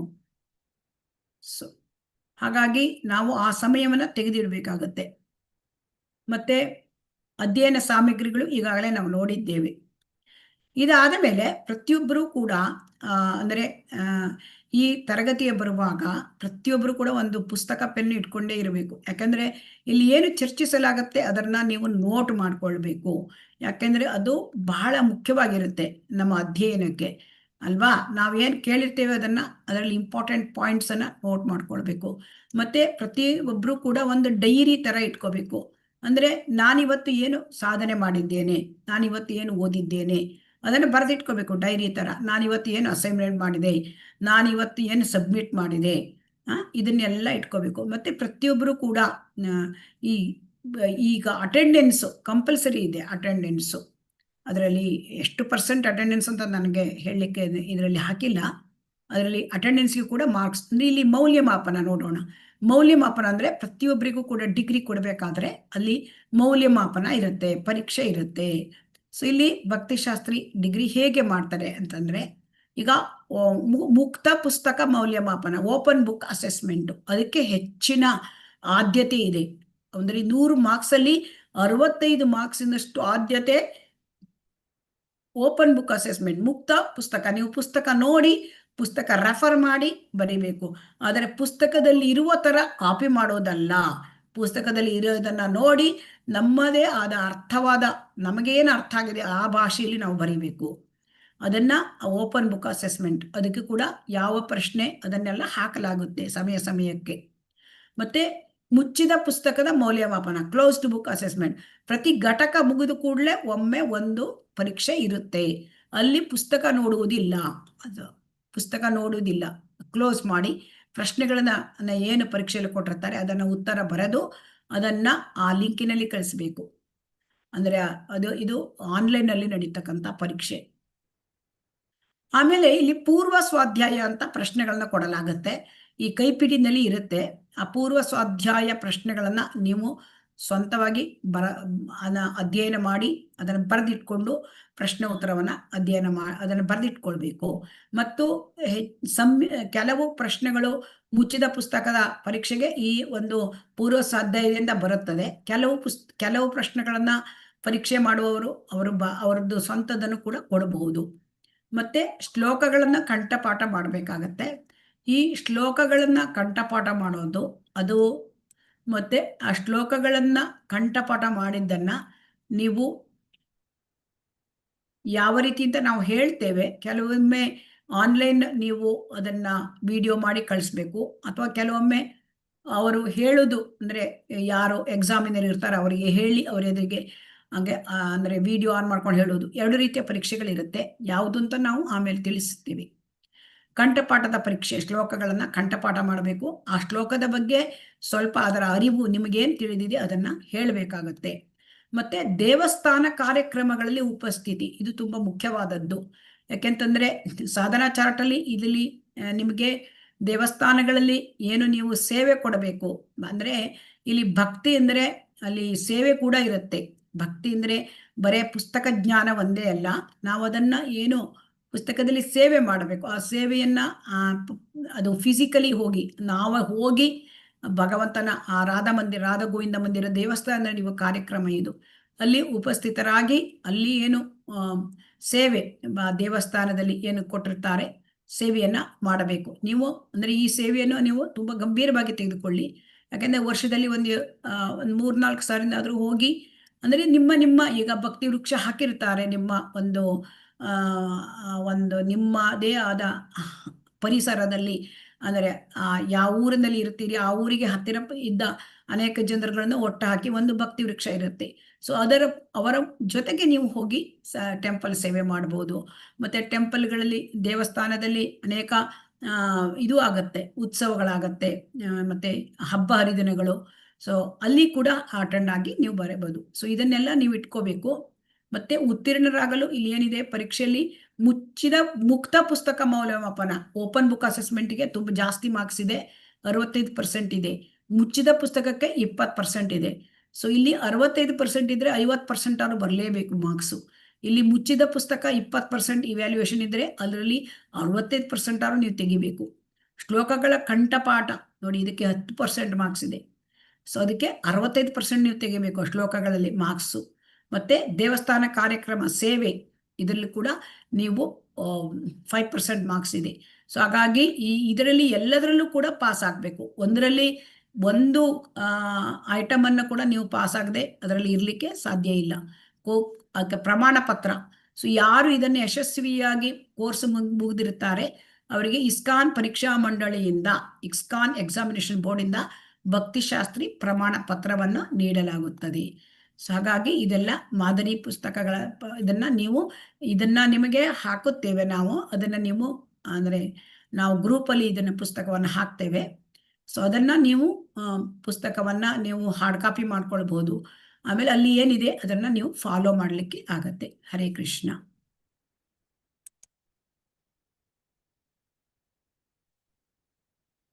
ಹರೇ ಕೃಷ್ಣ. ಏನಾದ್ರೂ ಪ್ರಶ್ನೆ ಉಂಟಾ ಇದರಲ್ಲಿ? ಹರೇ ಕೃಷ್ಣ. ಹರೇ ಕೃಷ್ಣ ಮಾತಾಜಿ. ಹಾ. ಮಾತಾಜಿ ಯಾವ್ಯಾವ ಶ್ಲೋಕಗಳನ್ನ ಕಂಠಪಾಠ ಅದು ಮಾಡ್ಬೇಕು ನಿಮಗೆ ಅಂತ? ಹಾಕ್ತಾರೆ, ನಾವು ಹಾಕುತ್ತೇವೆ ಮಾತಾಜಿ. ಓಕೆ ಮಾತಾಜಿ. ಅದನ್ನೆಲ್ಲ ಎಲ್ಲವೂ ಕೂಡ ನಿಮ್ಗೆ ಅಂದ್ರೆ ನಿಮ್ಗೆ ಇಲ್ಲಿ ಈಗ ನಾವು ತಿಳಿಸಿರೋದು ಏನು ಅಂದ್ರೆ ಹೀಗಿರುತ್ತೆ ಅಂತ ತಿಳಿಸಿದ್ದೇವೆ. ಅದು ಯಾವುದು ಏನು ಡೀಟೇಲ್ಸ್ ಸಮಯಕ್ಕೆ ತಕ್ಕಂತೆ ಹಾಕ್ತಾರೆ. ಆಯ್ತಾ? ಸರಿ ಹರೇ ಮಾತಾಜಿ. ಕೃಷ್ಣ. ಅದೆಲ್ಲ ನಿಮ್ಗೆ ಹಾಕ್ಲಾಗುತ್ತೆ. ಹರೇ ಕೃಷ್ಣ. ಬೇರೆ ಏನಾದ್ರೂ ಪ್ರಶ್ನೆಗಳು ಉಂಟಾ? ಹರೇ ಕೃಷ್ಣ ಮಾತಾಜಿ. ಮಾತಾಜಿ ಅದು ಎಕ್ಸಾಮ್ಸ್ ಬಗ್ಗೆ ಸ್ವಲ್ಪ ರಿಪೀಟ್ ಮಾಡ್ತೀರಾ ಮಾತಾಜಿ? ಒಂದು ಎಕ್ಸಾಮ್ ಅಂದ್ರೆ ಓಪನ್ ಬುಕ್ ಅಸೆಸ್ಮೆಂಟ್ ನಿಮ್ಗೆ ಮನೆಯಿಂದನೇ ಅದು ಬರೆದು ಕಳಿಸ್ತಕ್ಕಂಥ ಉತ್ತರಗಳು. ಅದನ್ನ ನೀವು ಬುಕ್ ಅನ್ನ ರೆಫರ್ ಮಾಡ್ಬೋದು. ಮತ್ತೆ ನಿಮ್ಮ ಮನೆ ಬುಕ್ಕಲ್ಲಿ ಇದ್ದಾಗೆ ಬರೆಯುವುದಲ್ಲ. ಆ ಬುಕ್ಕಲ್ಲಿ ಪ್ರಭುಪಾದರು ಕೊಟ್ಟಿದ್ದಾರಲ್ಲ ಅದನ್ನೇ ಕಾಪಿ ಮಾಡೋದಲ್ಲ. ನೀವು ನಿಮ್ಮ ಸ್ವಂತದಾಗಿ ನೀವು ಬರಿಬೇಕಾಗತ್ತೆ. ಆಮೇಲೆ ಅದು 65% ವೇಟೇಜ್ ಇದೆ. ಆಮೇಲೆ 20% ವೇಟೇಜು ಕ್ಲೋಸ್ಡ್ ಬುಕ್ ಅಂತ ಎಕ್ಸಾಮ್ ಇರುತ್ತೆ. ಆಯ್ತಾ? ಕ್ಲೋಸ್ಡ್ ಬುಕ್ ಎಕ್ಸಾಮ್ ಅಲ್ಲಿ ನಿಮಗೆ ಕ್ಲೋಸ್ ಬುಕ್ ಎಕ್ಸಾಮ್ ಅಲ್ಲಿ ಅದು ಘಟಕ ಮುಗಿದ ಮೇಲೆ ನಿಮಗೆ ಇದಿರುತ್ತೆ, ಕ್ಲೋಸ್ಡ್ ಬುಕ್ ಎಕ್ಸಾಮ್ ಇರುತ್ತೆ. ಆ ಕ್ಲೋಸ್ ಬುಕ್ 20% ಅಷ್ಟೇ ಅದರದ್ದು ಇದು. ಹರೇ ಕೃಷ್ಣ. ವ್ಯಾಲ್ಯೂಯೇಷನ್ ಮಾರ್ಕ್ಸ್ ಎಷ್ಟು? ಅದಕ್ಕೆ 20%. ಆಯ್ತಾ? ಹರೇ ಕೃಷ್ಣ. ಮತ್ತೆ ನೀವು ಈರುಳ್ಳಿ ಬೆಳ್ಳುಳ್ಳಿ ಇದನ್ನ ಬಿಡ್ತಕ್ಕಂಥದ್ದು, ಮೇಲೆ ಕಾಫಿ ಟೀ, ಓಕೆ. ಮತ್ತೆ ನಿಮಗೆ 16 ರೌಂಡ್ ಜಪ ಮಾಡುವುದು. ಹರೇ ಕೃಷ್ಣ. ಆಯ್ತಾ? Hare Krishna. Thank you so much Mataji. Hare Krishna. ಮತ್ತೇನಾದ್ರೂ ಪ್ರಶ್ನೆ ಇದ್ರೆ ಕೇಳಬಹುದು. ಹರೇ ಕೃಷ್ಣ.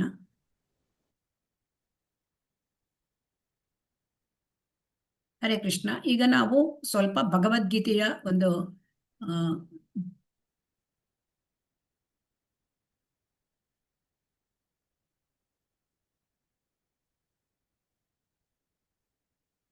ಕಾಣ್ತಾ ಇದೆಯಾ? ಹರೇ ಕೃಷ್ಣ.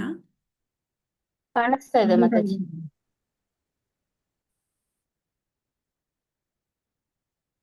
ಹರೇ ಕೃಷ್ಣ ಮಾತಾಜಿ. ಕ್ಲಾಸ್ ಇರೋದು ಭಾನುವಾರ ಮಾತಾಜಿ?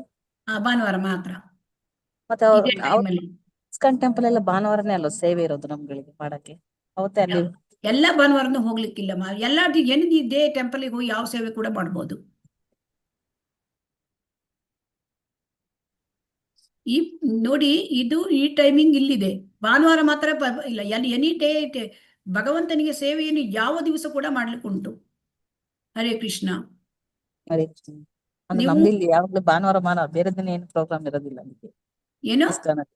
ನಮ್ ನಾಗರಬಾವಿಲಿ ಭಾನುವಾರನೇ ಪ್ರವಚನ ಎಲ್ಲ ಸೇವೆಗಳಿರೋದು ಮಾತಾಜಿ. ಅದಕ್ಕೆ ಬೆಳಿಗ್ಗೆ 7:30 ನೋಡಿ, ನೀವು ಇಸ್ಕಾನ್ ಮಂಗಳೂರಿಗೆ ಅಟ್ಯಾಚ್ ಆಗಿದ್ದೀರಿ ಈಗ ಅಲ್ವಾ? ಅಲ್ಲಲ್ಲ, ನಮ್ಮ ಇದು ನಾಗರಬಾವಿ.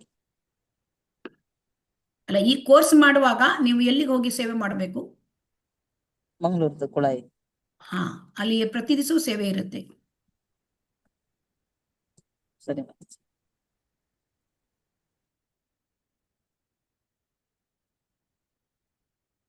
ಹರೇ ಕೃಷ್ಣ. ಈಗ ನಿಮ್ಮನ್ನು ಪ್ರತಿಯೊಬ್ಬರು ಇಂಟ್ರೊಡ್ಯೂಸ್ ಮಾಡ್ಕೊಳ್ಬೇಕು. ಹರೇ ಕೃಷ್ಣ. ಆಮೇಲೆ ನಾನು ಪ್ರಾರಂಭ ಮಾಡ್ತೇನೆ. ಹರೇ ಕೃಷ್ಣ. ನಂದಿನಿ ಸೀನಪ್ಪ. ನಾನು ಹೇಳ್ತೇನೆ, ನಿಮ್ಮ ಬ್ರೀಫ್ ಆಗಿ ನೀವು ನಿಮ್ಮ ಹೆಸರು, ಯಾವ ಊರು, ಹೀಗೆ ಏನು ಕೆಲಸ, ಇದನ್ನೆಲ್ಲ ಹೇಳ್ಬೋದು ಬ್ರೀಫ್ ಆಗಿ. ಹರೇ ಕೃಷ್ಣ. ಹರೇ ಕೃಷ್ಣ. ಹರೇ ಕೃಷ್ಣ ಮಾತಾಜಿ. ನಾನು ಇಲ್ಲಿ ತಮಿಳ್ನಾಡು ಮಾತಾಜಿ, ಹೊಸೂರ್ ಅಂತ. ಹೊಸೂರ್ ಹತ್ರ ಒಂದು ಹಳ್ಳಿ ಮಾತಾಜಿ ನಮ್ದು. ಹೊಸೂರ್ ಹತ್ರನಾ? ಓಕೆ. ಹರೇ ಕೃಷ್ಣ. ಮತ್ತೆ ಏನಾದ್ರು ಮಾಡ್ತಾ ಇದ್ದೀರಾ? ಜಾಬ್ ಏನಾದ್ರು ಇದೆಯಾ ಅಥವಾ ಇಲ್ಲ ಮಾತಾಜಿ, ಹೌಸ್ ವೈಫ್, ಮನೇಲೇ ಇದ್ದೀನಿ. ಆಯ್ತು, ಹರೇ ಕೃಷ್ಣ. ನಾನು 16 ರೌಂಡ್ ಜಪ ಮಾಡ್ತಾ ಇದ್ದೀನಿ. ಈರುಳ್ಳಿ ಬೆಳ್ಳುಳ್ಳಿ ಎಲ್ಲ ಬಿಟ್ಟಿದ್ದೀನಿ ಮಾತಾಜಿ. ಓಕೆ, ಹರೇ ಕೃಷ್ಣ. ಅನಸೂಯ ಮಾತಾಜಿ, ಹರೇ ಕೃಷ್ಣ ಮಾತಾಜಿ, ಎಲ್ಲ ಬಿಟ್ಟಿದ್ದೀನಿ ಮಾತಾಜಿ ಎಲ್ಲ. ಅದಕ್ಕೆ ಇವಾಗ ಲೇಟ್ ನೀವು ಆಗಿ ಇದು ವಿಡಿಯೋ ಆನ್ ಮಾಡ್ಕೊಂಡು ಮಾಡ್ಬೇಕು. ಹರೇ ಕೃಷ್ಣ ಪ್ರತಿಯೊಬ್ರು. ಅನಸೂಯ ಮಾತಾಜಿ, ಹರೇ ಕೃಷ್ಣ. ಹರೇ ಕೃಷ್ಣ. ಹರೇ ಕೃಷ್ಣ ಮಾತಾಜಿ. ನಾನು ಟ್ರಾವೆಲಿಂಗ್ ಅಲ್ಲಿ ಇದ್ದೀನಿ, ಉಡುಪಿ ಮಠಕ್ಕೆ ಹೋಗ್ತಾ ಇದ್ದೀನಿ. ಓಕೆ, ಹೇಳಿ ಮಾತಾಜಿ. ಅದೆಲ್ಲ ಬಿಟ್ಟಿದ್ದೀನಿ ಮಾತಾಜಿ. ಇದೆಲ್ಲ ಅಲ್ಲ, ನಿಮ್ಮ ಹೆಸರು, ಯಾವ ಊರು, ಎಲ್ಲ ಹೇಳ್ಕೋಬೇಕು ಮಾತಾಜಿ. ಯಾವ್ದು ಮಾತಾಜಿ? ನಿಮ್ಮನ್ನ ಇಂಟ್ರೊಡ್ಯೂಸ್ ಮಾಡ್ಕೊಳ್ಬೇಕು. ಅನಸೂಯ ಅಂತೇಳಿ, ಅನಸೂಯ ಮಾತಾಜಿ. ಯಾವ ಊರು? ಇವಾಗ ಊರು ಮಂಗಳೂರು, ಅಂದ್ರೆ ಇರೋದು ಬ್ಯಾಂಗ್ಳೂರಲ್ಲಿ, ನಾಗರಬಾವಿ. ಹಾ, ಓಕೆ, ಹರೇ ಕೃಷ್ಣ. ಜಾಬ್ ಮಾಡ್ತಿದ್ರೆ housewife? Housewife Mataji. Okay. Bhavya Mataji, Hare Krishna. Bhavya Mataji, Hare Krishna. ಎಲ್ಲರೂ ಕೂಡ ವಿಡಿಯೋ. ಹರೇ ಕೃಷ್ಣ ಮಾತಾಜಿ. ಹರೇ ಕೃಷ್ಣ. ಹರೇ ಕೃಷ್ಣ ಮಾತಾಜಿ. ನಾನು ಭವ್ಯ, ನಾನು ಬೆಂಗಳೂರಲ್ಲಿ ಇದ್ದೀನಿ. ಮುಂಚೆ ಜಾಬ್ ಮಾಡ್ತಾ ಇದ್ದೆ, ಇವಾಗ 1.5 years ಇಂದ ಬಿಟ್ಟಿದ್ದೀನಿ. ಸೊ ಮನೇಲೇ ಇದ್ದೀನಿ ಮಾತಾಜಿ. ಓಕೆ, ಹರೇ ಕೃಷ್ಣ. ಧನ್ಯವಾದಗಳು. ಧನ್ಯವಾದಗಳು. ನೆಕ್ಸ್ಟ್, ಹರೇ ಕೃಷ್ಣ. ದಾಕ್ಷಾಯಿಣಿ KS ಮಾತಾಜಿ. ಹರೇ ಕೃಷ್ಣ ಮಾತಾಜಿ, ಪ್ರಣಾಮಗಳು ಮಾತಾಜಿ. ನಾನು ದಾಕ್ಷಾಯಣಿ ಅಂತ ಮಾತಾಜಿ, ನೆಲಮಂಗ್ಲ ಇರೋದು ಮಾತಾಜಿ. ನಾನು 16 ರೌಂಡ್ ಜಪ ಮಾಡ್ತಾ ಇದ್ದೀನಿ. ನಾವು ಮಂಗಳೂರು ಇಸ್ಕಾನಿಂದ 53ನೇ ಬ್ಯಾಚ್ ಮಾತಾಜಿ ಜಾಯ್ನ್ ಆಗಿದ್ದು. ಅದ್ ನೀವೇ ಕ್ಲಾಸ್ ಮಾಡಿದ್ರಿ ನನಗೆ. ಮಾತಾಜಿ ನಾನು ವರ್ಕ್ ಮಾಡ್ತೀನಿ ಮಾತಾಜಿ. ಏನ್ ಕೆಲಸ ಮಾಡ್ತಿದ್ದೀರಿ? ಮಾತಾಜಿ ನಮ್ದು ಬೇಕರಿ ಐಟಮ್ ಪ್ರಾಡಕ್ಟ್ ಮಾಡೋದು ಮಾತಾಜಿ. ಓಕೆ ಮಾತಾಜಿ. ನೆಕ್ಸ್ಟ್, ಹರೇ ಕೃಷ್ಣ. ಇವಾಗೆ ಮಾಡ್ಕೊಳ್ಳಿ. ಹರೇ ಕೃಷ್ಣ. ವೀಣಾ. ಮಾತಾಜಿ, ನಾನು ವಿಡಿಯೋ ಆನ್ ಮಾಡ್ಕೊಳ್ಳಿ. ವಿಡಿಯೋ ಆನ್ ಮಾಡ್ಕೊಳ್ಳಿ. ಹರೇ ಕೃಷ್ಣ. ಹರೇ ಕೃಷ್ಣ ಮಾತಾಜಿ. ನನ್ನ ಹೆಸರು ವೀಣಾ ಅಂತ. ನಾನು ಬೆಂಗಳೂರಲ್ಲಿ JP ನಗರ ಡೆಂಟಲ್ ಪ್ರೊಫೈಲ್ ರಿಸೆಪ್ಷನ್ ಕೆಲಸ ಮಾಡ್ತೀನಿ. ನಾನು chicken, mutton, coffee, tea, onion ಎಲ್ಲ ಬಿಟ್ಟಿದ್ದೀನಿ ಮಾತಾಜಿ. ಹರೇ ಕೃಷ್ಣ. ನೆಕ್ಸ್ಟ್, ಹರೇ ಕೃಷ್ಣ ಮಾತಾಜಿ. ನಾನು ಲಕ್ಷ್ಮೀ ದೇವರಾಜ್ ಅಂತ. ನಾವು ಬ್ಯಾಂಗ್ಳೂರ್ ಅಬ್ಬಿಗೆರೆಯಲ್ಲಿ ಇರೋದು. ನಾವು 1.5 year ಆಯ್ತು ಕನೆಕ್ಟ್ ಆಗಿ ಇಸ್ಕಾನ್ಗೆ. ಅವಾಗಿಂದನೂ ನಾವು 16 ರೌಂಡ್ ಜಪ ಮಾಡ್ತಿದೀನಿ. ಜೊತೆಗೆ ನಾವು ಆನಿಯನ್ ಗಾರ್ಲಿಕ್ನು ಬಿಟ್ಟಿದೀವಿ, ಏನು ತಗೊಳ್ಳಲ್ಲ ಮನೆಯಲ್ಲೆಲ್ಲಾರು. ಮತ್ತೆ ನಾನು ಹೌಸ್ ವೈಫ್ ಮಾತಾಜಿ. 3 years ಇಂದನು ಮನೇಲೇ ಇದ್ದೀನಿ. ಗಂಡನ ಕೆಲ್ಸಕ್ಕೇನೆ ಚಾಟ್ಸ್ ಮಾಡ್ತೀವಿ ನಾವು. ಸೊ ಅದಕ್ಕೇನೆ ಹೆಲ್ಪ್ ಮಾಡ್ಕೊಂಡು ಮನೇಲಿ ಇರ್ತೀವಿ. Okay, Hare Krishna. Next, Hare Krishna. ನೀವಾಗೆ unmute ಆಗಿ ಹೇಳಿ. ಹರೇ ಕೃಷ್ಣ. ಹರೇ ಕೃಷ್ಣ. ಹರೇ ಕೃಷ್ಣ. ಹರೇ ಹರೇ ಕೃಷ್ಣ. ಕೃಷ್ಣ ಮಾತಾಜಿ. ಹೇಳಿ. ನಾನು ದಯನ್ವಿತ ದೀಪದಾತ್ರಿ ವಿಡಿಯೋ ಆನ್ ದೇವಿದಾಸಿ. ಮಾಡ್ಬೇಕು ಮಾತಾಜಿ. ಓಕೆ. ದಯನ್ವಿತ ದೀಪದಾತ್ರಿ ದೇವಿದಾಸಿ ಮಾತಾಜಿ. ಹರೇ ಕೃಷ್ಣ, ಧನ್ಯವಾದ, ಪ್ರಣಾಮ್ ಮಾತಾಜಿ. ನಾನು ಮ್ಯಾಂಗ್ಳೂರಲ್ಲಿ ಇರೋದು, ಮಂಗಳದೇವಿ ಹತ್ರ. ದೀಕ್ಷೆ ಆಗಿ 3 years ಆಗ್ತಾ ಇದೆ ಮಾತಾಜಿ. ಪ್ರಭು, ಇವರು ಯಾರ ಹತ್ರ ದೀಕ್ಷೆ ನಿಮ್ದು? ಶ್ರೀಲ ಜಯಪತಾಕ ಗುರು ಮಹಾರಾಜ್ ಸ್ವಾಮಿ Maharaj. Okay, Hare Krishna. Hare Krishna. Okay, next, ಹರೇ ಕೃಷ್ಣ. ಮಾತಾಜಿ, ನಾನು ಸುಜಾತಾ ನಾಯಕ್ ಅಂತೇಳಿ ಬ್ಯಾಂಗ್ಳೂರಲ್ಲಿ ಇದ್ದೇನೆ ಮಾತಾಜಿ. ಮಾಡ್ಕೊಳ್ಳಿ ವಿಡಿಯೋ. ಮಾತಾಜಿ, ನಾನು ಬ್ಯಾಂಗ್ಳೂರಲ್ಲಿ ಇದ್ದೇನೆ, ಇಸ್ಕಾನ್ ಹತ್ರವೇ ಇದ್ದೇನೆ. 10 minutes ನಂದು ಇಸ್ಕಾನ್ ಇದೆ. ನಾನು ಇಲ್ಲಿ ನನ್ನ ಮಗಳ ಮನೇಲಿ ಇರುದು. ನನ್ಗೆ 2 ಮೊಮ್ಮಕ್ಳಿದ್ದಾರೆ, ಅವಳು ಜಾಬ್ ಅಲ್ಲಿ ಇದ್ದಾಳೆ. ಅದ ಕಾರಣ ಬೆಳಿಗ್ಗೆಯಿಂದ ಅವ್ರದ್ದೇ ಕೆಲಸ ಆಗುತ್ತೆ. ಬಟ್ ನಾನು ಈ ಕೃಷ್ಣನ್ ಜಪ ಎಲ್ಲ ಮಾಡ್ತಾ ಇರ್ತೇನೆ ಮಾತಾಜಿ. ಕಾಫಿ ಟೀ ಅಂತೂ ಬಿಟ್ಟಿದ್ದೇನೆ ಮಾತಾಜಿ. ಅವಾಗ ಇಸ್ಕಾನಿಗೆ ಹೋಗ್ತಾ ಇರ್ತೇನೆ ಮಾತಾಜಿ. ಹರೇ ಕೃಷ್ಣ. ನೆಕ್ಸ್ಟ್, ಹರೇ ಕೃಷ್ಣ. ಹರೇ ಕೃಷ್ಣ ಮಾತಾಜಿ. ನನ್ನ ಹೆಸರು ಆರ್ತಿ ಅಂತ. 16 ರೌಂಡ್ ಜಪ ಮಾಡ್ತಿದೀವಿ. ಆನಿಯನ್ ಗಾರ್ಲಿಕ್ ಎಲ್ಲ ಬಿಟ್ಟಿದೀವಿ ಮಾತಾಜಿ. ವರ್ಕಿಂಗ್ ಮಾತಾಜಿ, KEB ಅಲ್ಲಿ ವರ್ಕ್ ಮಾಡ್ತಾ ಇದ್ದೀವಿ ಮಾತಾಜಿ. KEB ನಲ್ಲ? ಹೌದು. ಬೆಂಗಳೂರಾ? ಹಾಸನ್ ಮಾತಾಜಿ. ಹಾಸನ್. ಓಕೆ, ನೆಕ್ಸ್ಟ್, ಹರೇ ಕೃಷ್ಣ. ಹರೇ ಕೃಷ್ಣ ಮಾತಾಜಿ. ನನ್ನ ಹೆಸರು ಶ್ರುತಿ ಅಂತ, ನಾನು ಮಂಗಳೂರಲ್ಲಿ. ನಾನು ನಾನ್ ವೆಜ್ ಟೀ ಎಲ್ಲ ಬಿಟ್ಟಿದ್ದೇನೆ ಮಾತಾಜಿ. ಗಾರ್ಲಿಕ್ ಆನಿಯನ್ಸ್ ಬಿಟ್ಟಿದ್ದೇನೆ. ಹೌಸ್ ವೈಫ್ ಆಗಿ ಇದ್ದೇನೆ. ಹರೇ ಕೃಷ್ಣ. ನೆಕ್ಸ್ಟ್ ನಾನ್ ಜಯಲಕ್ಷ್ಮಿ ಮಾತಾಜಿ. ಹೇಳಿ ಮಾತಾಜಿ. ನಾನು ಹೌಸ್ ವೈಫು. ನಾನು 1.5 ವರ್ಷದಿಂದ ಭಗವದ್ಗೀತೆ ಕ್ಲಾಸ್ ಅಟೆಂಡ್ ಆಗಿದ್ದೀನಿ. ಇರೋದು ಉಡುಪಿಲಿ ಮಾತಾಜಿ. ಉಡುಪಿ. ಓಕೆ, ಹರೇ ಕೃಷ್ಣ. ನೆಕ್ಸ್ಟ್ ಹರೇ ಕೃಷ್ಣ ಮಾತಾಜಿ. ಹೇಳಿ. ನಾನು ಶೋಭಾ ಅಂತ ಹೇಳಿ ಉಡುಪಿಯಿಂದ ಮಾತಾಜಿ. ಹರೇ ಕೃಷ್ಣ. ಧನ್ಯವಾದಗಳು. ಗೃಹಿಣಿ ಮಾತಾಜಿ. ಓಕೆ, ಹರೇ ಕೃಷ್ಣ. ಧನ್ಯವಾದ. ಹರೇ ಕೃಷ್ಣ. ನೆಕ್ಸ್ಟ್ ಯಾರಿದ್ದೀರಿ? ಎಲ್ಲರೂ ಆಯ್ತಾ? ಹರೇ ಕೃಷ್ಣ. ಇಲ್ಲ ಮಾತಾಜಿ, ನಂದು. ನಾನು BV ಸವಿತಾ ಅಂತ. ಓಕೆ, ವಿಡಿಯೋ ಆನ್ ಮಾಡಿ. ನಾನು BV ಸವಿತಾ ಅಂತ. ನಾನು ಹಿಂದೆ ಸಾಮಾಜಿಕ ಮತ್ತು ಧಾರ್ಮಿಕವಾಗಿ ಕೆಲಸ ಮಾಡಿದ್ದೆ. ಪಂಚಾಯಿತಿ ಅಧ್ಯಕ್ಷರಾಗಿ ನಾನು ಕೆಲಸ ಮಾಡಿದ್ದೆ. ಇವಾಗ ಹಾಲಿ ಕೃಷಿ ಮಹಿಳೆಯಾಗಿ ಮನೆಯಲ್ಲಿ ಗೃಹಿಣಿಯ ಕೆಲಸ ಮಾಡ್ತಾ ಇದ್ದೀನಿ. ಮತ್ತೆ ಇವಾಗ ಇಸ್ಕಾನ್ ಇದು ಭಗವದ್ಗೀತೆಗೆ ತರಗತಿಗೆ ಸೇರ್ಕೊಂಡು ಈಗ 5ನೇ ಭಕ್ತಿ ಶಾಸ್ತ್ರಿ ಇದಕ್ಕೆ ನಾನು ಅಧ್ಯಯನಕ್ಕೆ ಈಗ. ಹರೇ ಕೃಷ್ಣ. ಹರೇ ಕೃಷ್ಣ.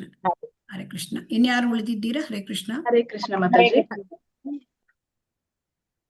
ಇಲ್ಲ ಮಾತಾಜಿ, ನನ್ನ ಹೆಸರು ಸೌಮ್ಯಶ್ರೀ. ನಾನು ಇಲ್ಲಿ ಬೆಂಗಳೂರಲ್ಲಿ ಸ್ಟೇ ಇರೋದು. ಮತ್ತೆ ನಾನು ಟೀಚರ್ ಆಗಿ ಕೆಲಸ ಮಾಡ್ತಾ ಇದ್ದೀನಿ. ಓಕೆ, ಹರೇ ಕೃಷ್ಣ. ಎಲ್ಲರೂ ಮುಗಿತಾ? ಹರೇ ಕೃಷ್ಣ. ಹರೇ ಕೃಷ್ಣ ಮಾತಾಜಿ. ಹರೇ ಕೃಷ್ಣ ಮಾತಾಜಿ. ಹರೇ ಕೃಷ್ಣ. ನಾನ್ ಲಲಿತಾ ಪೂಜಾರಿ ಅಂತ ಮುಂಬೈಯಲ್ಲಿ ಇರ್ತೀನಿ ಮಾತಾಜಿ. ವಿಡಿಯೋ ಆನ್ ಮಾಡ್ಕೊಳ್ಳಿ. ಹರೇ ಕೃಷ್ಣ. ಹರೇ ಕೃಷ್ಣ ಮಾತಾಜಿ. ಲಲಿತಾ ಪೂಜಾರಿ ಅಂತ, ನಾನು ಮುಂಬೈಯಲ್ಲಿ ಇರ್ತೀನಿ. ಹರೇ ಕೃಷ್ಣ. ಕೇಳಿಸ್ತಾ ಇದೆ? ಈಕೋ ಆಗ್ತಾ ಇದೆ. ಹರೇ ಕೃಷ್ಣ. ನಮಸ್ಕಾರ ಮಾತಾಜಿ. ಹರೇ ಕೃಷ್ಣ ಮಾತಾಜಿ. ಹೇಳಿ. ನಾನು ಮುಂಬೈಯಲ್ಲಿ ಇರ್ತೀನಿ. ಲಲಿತಾ ಪೂಜಾರಿ ಅಂತ. 16 ರೌಂಡ್ ಮಾಡ್ತೀನಿ ಮಾತಾಜಿ. ಈರುಳ್ಳಿ ಏನು ತಿನ್ನೋದಿಲ್ಲ, ಎಲ್ಲ ಬಿಟ್ಟಿದೆ. ಹರೇ ಕೃಷ್ಣ. ಎಲ್ಲರೂ ಆಯ್ತಾ? ಹರೇ ಕೃಷ್ಣ. ಹರೇ ಕೃಷ್ಣ ಮಾತಾಜಿ. ನನ್ನ ಹೆಸರು ಐಶ್ವರ್ಯ ಲಕ್ಷ್ಮಿ ಅಂತ. ನಾನಿರೋದು ಗುಲ್ಬರ್ಗ. ನಾನು ಈಗ ನನ್ಗೆ ಕಾಫಿ ಟೀ ಅಭ್ಯಾಸ ಅಂತ ಎಲ್ಲ ಏನು ಇಲ್ಲ. 16 ರೌಂಡ್ ಜಪ ಮಾಡ್ತೀನಿ ಮಾತಾಜಿ. ಹರೇ ಕೃಷ್ಣ. ಹರೇ ಕೃಷ್ಣ. ಓಕೆ, ಹರೇ ಕೃಷ್ಣ. ಸೊ ಎಲ್ಲರದು ಮುಗೀತು ಅಂತ ಅನ್ಕೊಂಡೆ. ಹರೇ ಕೃಷ್ಣ. ಧನ್ಯವಾದಗಳು. ಹರೇ ಕೃಷ್ಣ. ಓಕೆ, ನನ್ನ ಹೆಸರು ಮಧುಮಯಿ ಕೃಷ್ಣಕಾಂತ ದೇವಿದಾಸಿ. ನನ್ನ ಹಿಂದಿನ ಅಂದರೆ ಈ ಕರ್ಮಿ ಹೆಸರು ಅಂದರೆ ಡಾಕ್ಟರ್ ಮಲ್ಲಿಕಾ ಮಾರ್ಕಂಡೆ ಅಂತ. ನಾನು ವೃತ್ತಿಯಲ್ಲಿ ಗೈನಕಾಲಜಿಸ್ಟ್. ಆಯ್ತಾ? ಹರೇ ಕೃಷ್ಣ. ನಾನು ಈ ಕೃಷ್ಣ ಪ್ರಜ್ಞೆಗೆ ಬಂದು ಸಾಧಾರಣ 5.5 ವರ್ಷ ಆಗಿದೆ. ಹರೇ ಕೃಷ್ಣ. ಅದೇ ದೀಕ್ಷೆ ಆಗಿದೆ ನನಗೆ. ಹರೇ ಕೃಷ್ಣ. ಹರೇ ಕೃಷ್ಣ. ಭಕ್ತಿ ವೈಭವ ನಾವು ಅದರಲ್ಲಿ ಇದ್ದೇವೆ. ಹರೇ ಕೃಷ್ಣ. ಈಗ ನಮ್ಮ ಒಂದು ಭಗವದ್ಗೀತಾ ಯಥಾರೂಪದ ಬಗ್ಗಿಂತ ಮುಂಚೆ ಸ್ವಲ್ಪ ನಾವು ತಿಳಿದುಕೊಳ್ಳೋಣ. ಈಗ ನಮಗೆ ಈ ಎಲ್ಲ ಭಕ್ತಿ ಶಾಸ್ತ್ರಿ ಇದೆಲ್ಲ ನಾವು ಭಕ್ತಿ ಗ್ರಂಥಗಳನ್ನ ಯಾಕೆ ನಾವು ಓದಬೇಕು ಅಲ್ವಾ? ಜೀವನದ ನಿಜವಾದ ಸಮಸ್ಯೆಗಳನ್ನು ಅರ್ಥ ಮಾಡಿಕೊಳ್ಬೇಕು ನಾವು ಅಲ್ವಾ? ಜೀವನದ ನಿಜವಾದ ಸಮಸ್ಯೆ ಏನು? ಯಾರಾದ್ರೂ ಹೇಳ್ತೀರಾ? ಹರೇ ಕೃಷ್ಣ. ಜನ್ಮ ಮೃತ್ಯು ಜರ ವ್ಯಾಧಿ. ಜೀವನದಲ್ಲಿ ಹರಿಬೋಲ್ ಜೀವನದ ತುಂಬಾ ನಿಜವಾದ ಸಮಸ್ಯೆ ಎಂದರೆ, ಮೂಲಭೂತ ಸಮಸ್ಯೆ ಎಂದರೆ ಜನ್ಮ ಮೃತ್ಯು ಜರಾವ್ಯಾಧಿ. ಆಮೇಲೆ ಮತ್ತೆ ಎರಡನೆಯದು ಸಮಸ್ಯೆಗಳಂದ್ರೆ ತ್ರಿವಿಧ ತಾಪತ್ರಯಗಳು. ಸೊ ಆಗ ಜನ್ಮ ಮೃತ್ಯು ಜರಾವ್ಯಾಧಿ. ನಾವು ತಾಯಿಯ ಗರ್ಭದಲ್ಲಿ ತುಂಬಾ ಕಷ್ಟಪಟ್ಟಿರ್ತೇವೆ. ಒಳಗೆ ಗೋಣಿಚೀಲ ತರ ಒಳಗೆ ಉಳಿದಿರ್ತೇವೆ ಅಲ್ವಾ? 9 ತಿಂಗಳು. ಸೊ ಇದನ್ನು ನಾವು ಮರೆತು ಬಿಟ್ಟಿದ್ದೇವೆ ಅಲ್ವಾ?